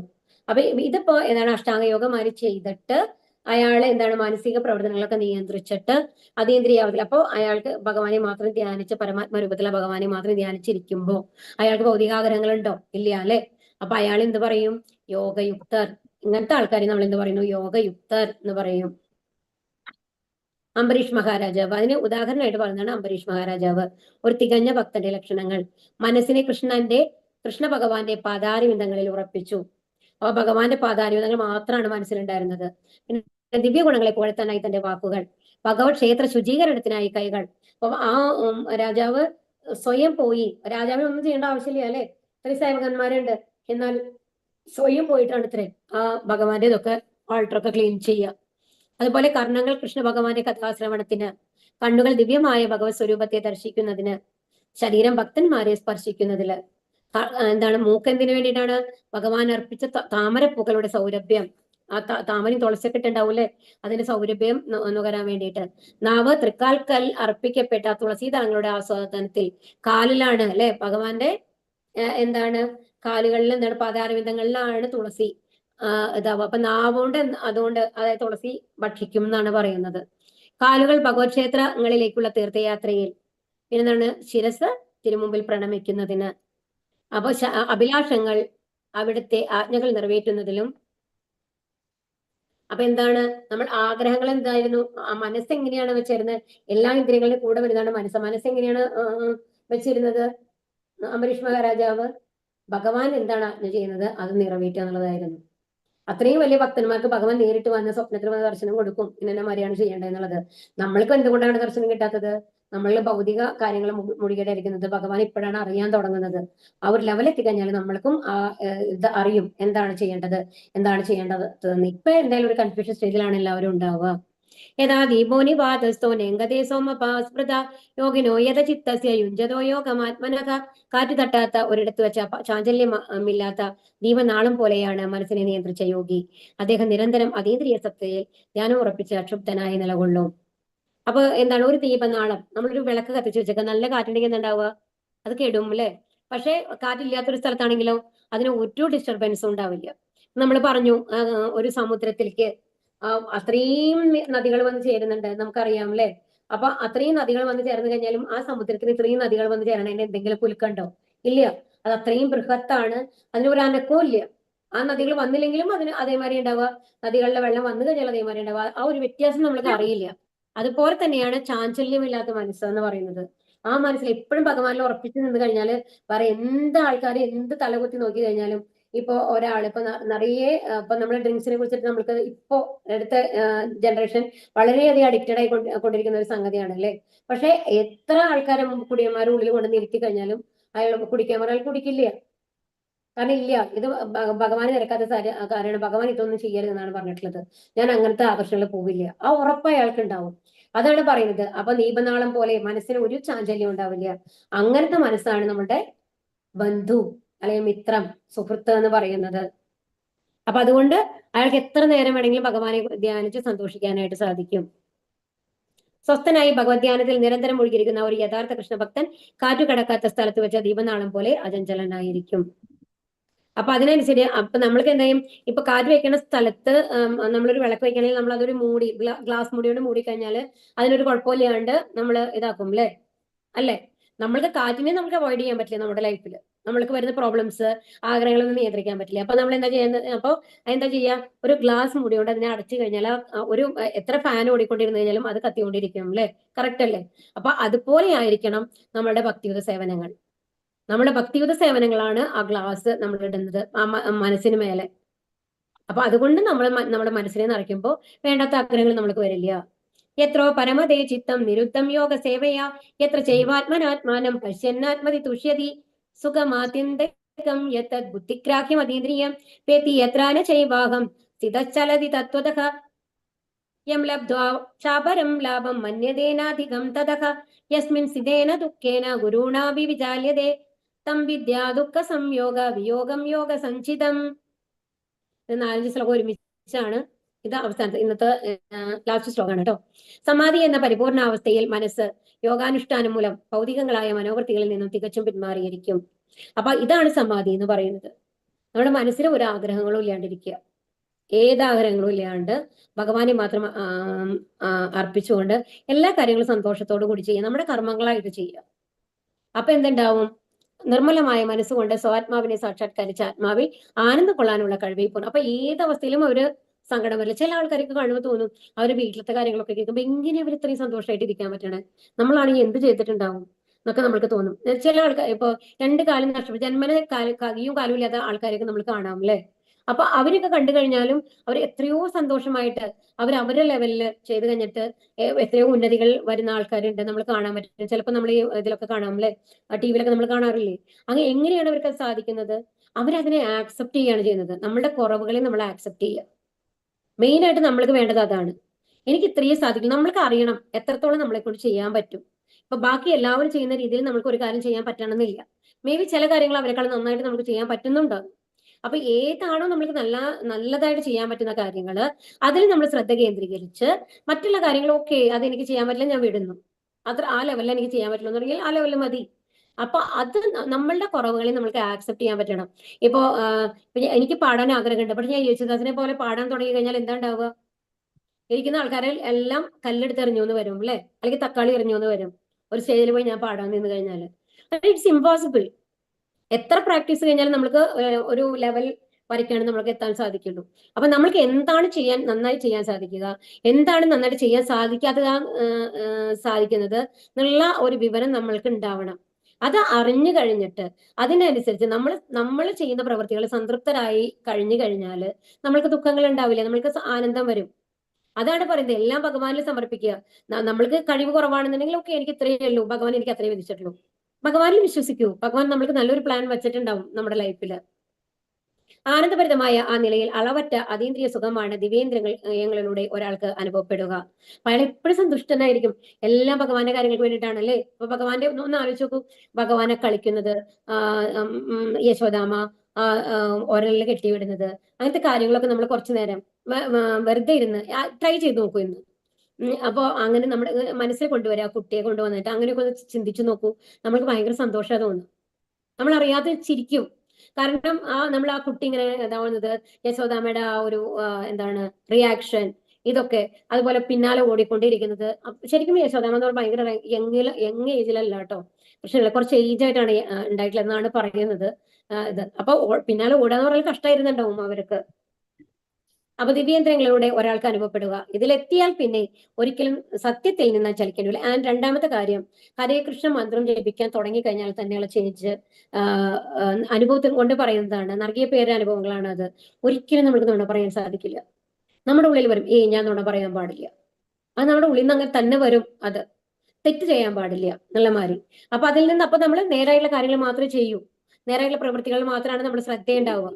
ഇതിലും വലിയൊരു നേട്ടമില്ലെന്ന് ബോധ്യപ്പെടും. അപ്പോഴാണ് നമുക്ക് മനസ്സിലാവുക, പണ്ടൊക്കെ ഞാൻ എത്രയോ കാര്യങ്ങളിൽ ആവശ്യമില്ലാണ്ട് നുണ പറഞ്ഞിട്ടുണ്ട്. എത്ര കാര്യങ്ങൾക്ക് വേണ്ടി നമ്മളെ ജസ്റ്റിഫൈ ചെയ്യാൻ വേണ്ടിയിട്ട്. ചിലപ്പോൾ ഒരു ക്ലാസ് നമ്മുടെ കയ്യിൽ നിന്ന് നല്ല വിലപിടിപ്പുള്ള എന്തെങ്കിലും സാധനം നമ്മുടെ കയ്യിൽ നിന്ന് വീണ് പൊട്ടി, എന്തെങ്കിലും നമ്മൾ വേറെ കുട്ടികളെയൊക്കെ നമ്മൾ പഴിച്ചാരും.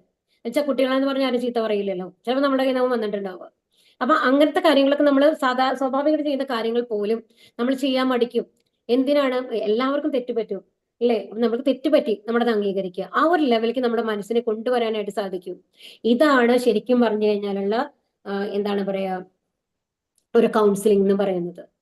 നമ്മൾ ഒരു കുട്ടിക്ക് എല്ലാ സുഖ സൗകര്യങ്ങളും ഒരുക്കി കൊടുക്കുന്നതല്ല ഒരു നല്ല അച്ഛനും അമ്മയും ചെയ്യേണ്ടത്. എത്ര കഷ്ടം വന്നു കഴിഞ്ഞാലും അതിന് നേരിടാനുള്ള ശക്തി തരിക. ഇതല്ല, ഇതിന് മേലെ നമ്മൾക്ക് പോകാൻ പറ്റും. എല്ലാവരുടെ ലൈഫിലും എല്ലാം സ്മൂത്ത് ആയിട്ടല്ല നടക്കുക അല്ലെ? എല്ലാവരും റോഡും വന്നു കഴിഞ്ഞിട്ട് റോസ് ഓഫ് ബഡ് അല്ല എന്താ പറയുക, നിറയെ റോസപ്പൂക്കൾ നിറച്ച ഒരു പാതയല്ല എല്ലാവർക്കും ഉണ്ടാവുക എന്നുള്ളത് പറയും. കുറെ മുള്ളുകളും ഉണ്ടാവാം അല്ലെ? അപ്പൊ അങ്ങനെയാണ് ജീവിതം എന്ന് പറയുന്നത്. സുഖങ്ങളും ദുഃഖങ്ങളും മാറി മാറി വരുന്നതാണ്. അതിനെ നേരിടാൻ പഠിപ്പിക്കാൻ എന്നതാണ് യഥാർത്ഥ വിദ്യാഭ്യാസം എന്ന് പറയുന്നത്. അല്ലാതെ അവർ എല്ലാത്തിനും ഫസ്റ്റ് റാങ്ക് വാങ്ങി, എപ്പോഴും ഫസ്റ്റ് റാങ്ക് വാങ്ങി, എപ്പോഴും ജയിച്ചു വന്ന ഒരു കുട്ടി ഒരു ജോലിക്ക് പോയി കഴിയുമ്പോൾ ചിലപ്പോ അവന്റെ ജോണറിലുള്ള ഒരു ജോലിയല്ല കിട്ടിയെന്നുണ്ടെങ്കിൽ അവൻ ഇതുവരെ ചെയ്ത മാതിരി അവനും അത് ചെയ്ത് ഫലിപ്പിക്കാൻ കഴിയുന്നില്ല എന്നുണ്ടെങ്കിൽ പെട്ടെന്ന് സ്ട്രെസ് വരും, ഡിപ്രഷനിൽ പോകും. എത്രയോ പേരെ നമ്മൾക്ക് കാണാം ഇന്നത്തെ കാലത്ത്. എന്തുകൊണ്ടാണ്? നമ്മൾ കൊടുത്തത് വിദ്യാഭ്യാസം എന്താണ്? ഫസ്റ്റ് റാങ്ക് വാങ്ങാനുള്ള വിദ്യാഭ്യാസമാണ് അവന് കൊടുത്തത്. നമ്മൾ പ്രേരിപ്പിച്ചത് അങ്ങനെയാണ്. ഇതാണെല്ലാം, ഏറ്റവും കൂടുതൽ ശമ്പളം കിട്ടുന്ന ജോലി വാങ്ങണം, അങ്ങനെയാണ് നമ്മൾ പഠിപ്പിച്ചത്. പക്ഷേ നമ്മൾ എന്താണ് പഠിപ്പിക്കുന്നത്? ഒരു തോൽവി വരുമ്പോൾ അതിനെ എങ്ങനെ നേരിടണം എന്ന് നമ്മൾ പഠിപ്പിച്ചിട്ടില്ല. അപ്പൊ നമ്മൾ എങ്ങനെയാണ് നമ്മൾക്ക് കൃഷ്ണാവബോധമുള്ള ഒരാൾക്ക് അറിയാം എന്ന് എല്ലാം ഭഗവാന്റെ പ്ലാനാണ്. തോൽവിയും വരാം, ജയവും വരാം, എന്ത് വേണമെങ്കിലും സംഭവിക്കാം അടുത്ത നിമിഷം. അപ്പൊ എന്തിനും നമ്മൾ തയ്യാറായിരിക്കണം. ഈ ഭൗതിക ലോകത്തിലെ ഓരോ അടികളും, നമ്മൾ മുമ്പോട്ട് വെക്കുന്ന ഓരോ അടികളും ആപത്തുള്ളതാണ് എന്നുള്ളതാണ് പറയുന്നത്. പദം വിപദം എന്നാണ് പറയുന്നത്. ഓരോ അടിയിലും ആപത്തുണ്ട് എന്നാണ് പറയുന്നത്. അപ്പൊ എന്താണ്? അപ്പോ ഏതൊരു ആപത്ഘട്ടത്തിലും ഒരാൾ ശുദ്ധനാവുകയില്ല. അതാണ് നമ്മൾ പഠിപ്പിക്കേണ്ടതും. നമ്മൾ പഠിക്കേണ്ടതും നമ്മുടെ അടുത്ത ജനറേഷൻ പഠിപ്പിക്കേണ്ട കാര്യവും അതാണ്. ഭൗതികമായുള്ള ബന്ധത്തിൽ നിന്നുള്ളവാകുന്ന സർവ്വക്ലേശങ്ങളിൽ നിന്നുമുള്ള യഥാർത്ഥ മോചനമാണിത്. അപ്പൊ അങ്ങനെ നമ്മൾ ജീവിക്കാൻ പഠിക്കുമ്പോൾ നമ്മൾക്ക് ക്ലേശങ്ങൾ വരില്ല എന്നുള്ളതല്ല, ആ ക്ലേശങ്ങൾ എങ്ങനെയാണ് നേരിടാൻ നമ്മൾ പഠിച്ചു കഴിഞ്ഞാൽ നമ്മൾ ഏത് നിലയിൽ സംതൃപ്തരായിരിക്കും അല്ലെ? ആ ഒരു അവസ്ഥയിലാണ് നമ്മൾ എത്തേണ്ടത് എന്നുള്ളതാണ് പറയുന്നത്. ഹരേ കൃഷ്ണ. യോഗ പരിശീലനത്താൽ സാധകൻ ക്രമേണ ഭൗതിക സങ്കല്പത്തിൽ നിന്ന് മുക്തനായിത്തീരും. യോഗ സിദ്ധാന്തത്തിന്റെ പ്രാഥമിക ലക്ഷണമാണ് ഇത്. പിന്നീട് സമാധി. ഇത് യോഗത്തിലാവുമ്പോൾ നമ്മൾ സമാധി ലെവലെത്തുമ്പോൾ അവർ എല്ലാത്തിൽ നിന്നും ഡിറ്റാച്ച്ഡ് ആയിട്ട് ഒരു ബന്ധങ്ങളും ഇല്ലാണ്ട്, അവർക്ക് അച്ഛനും ഉണ്ടാവില്ല, അമ്മ ഉണ്ടാവില്ല, അവർ ആരെ പറ്റിയും ബോധർ ചെയ്യാത്ത ഒരു അവസ്ഥയിൽ അവരെത്തും. നമ്മളോട് പക്ഷെ അങ്ങനെയല്ല പറയുന്നത്. നമ്മളോട് എന്താ പറയുന്നത്? എല്ലാ ബന്ധങ്ങളും നിലനിർത്തിക്കൊണ്ട് ഭഗവാനെ സമർപ്പിച്ച് ചെയ്യുമ്പോൾ തന്നെ നമ്മൾക്ക് എല്ലാ കാര്യങ്ങളും ഭംഗിയായിട്ട് ചെയ്യാൻ സാധിക്കും. സുഖത്തിലും ദുഃഖത്തിലും നമ്മൾ എന്താണ് ഓവറായിട്ട് ടെൻഷൻ എടുക്കില്ല എന്നുള്ള ലെവലിൽ നമുക്ക് എത്താൻ സാധിക്കും എന്നുള്ളതാണ്. ഇനി അടുത്ത ശ്ലോകം തൊട്ട് അടുത്ത ക്ലാസ്സിൽ നോക്കാം കേട്ടോ. ഹരേ കൃഷ്ണ.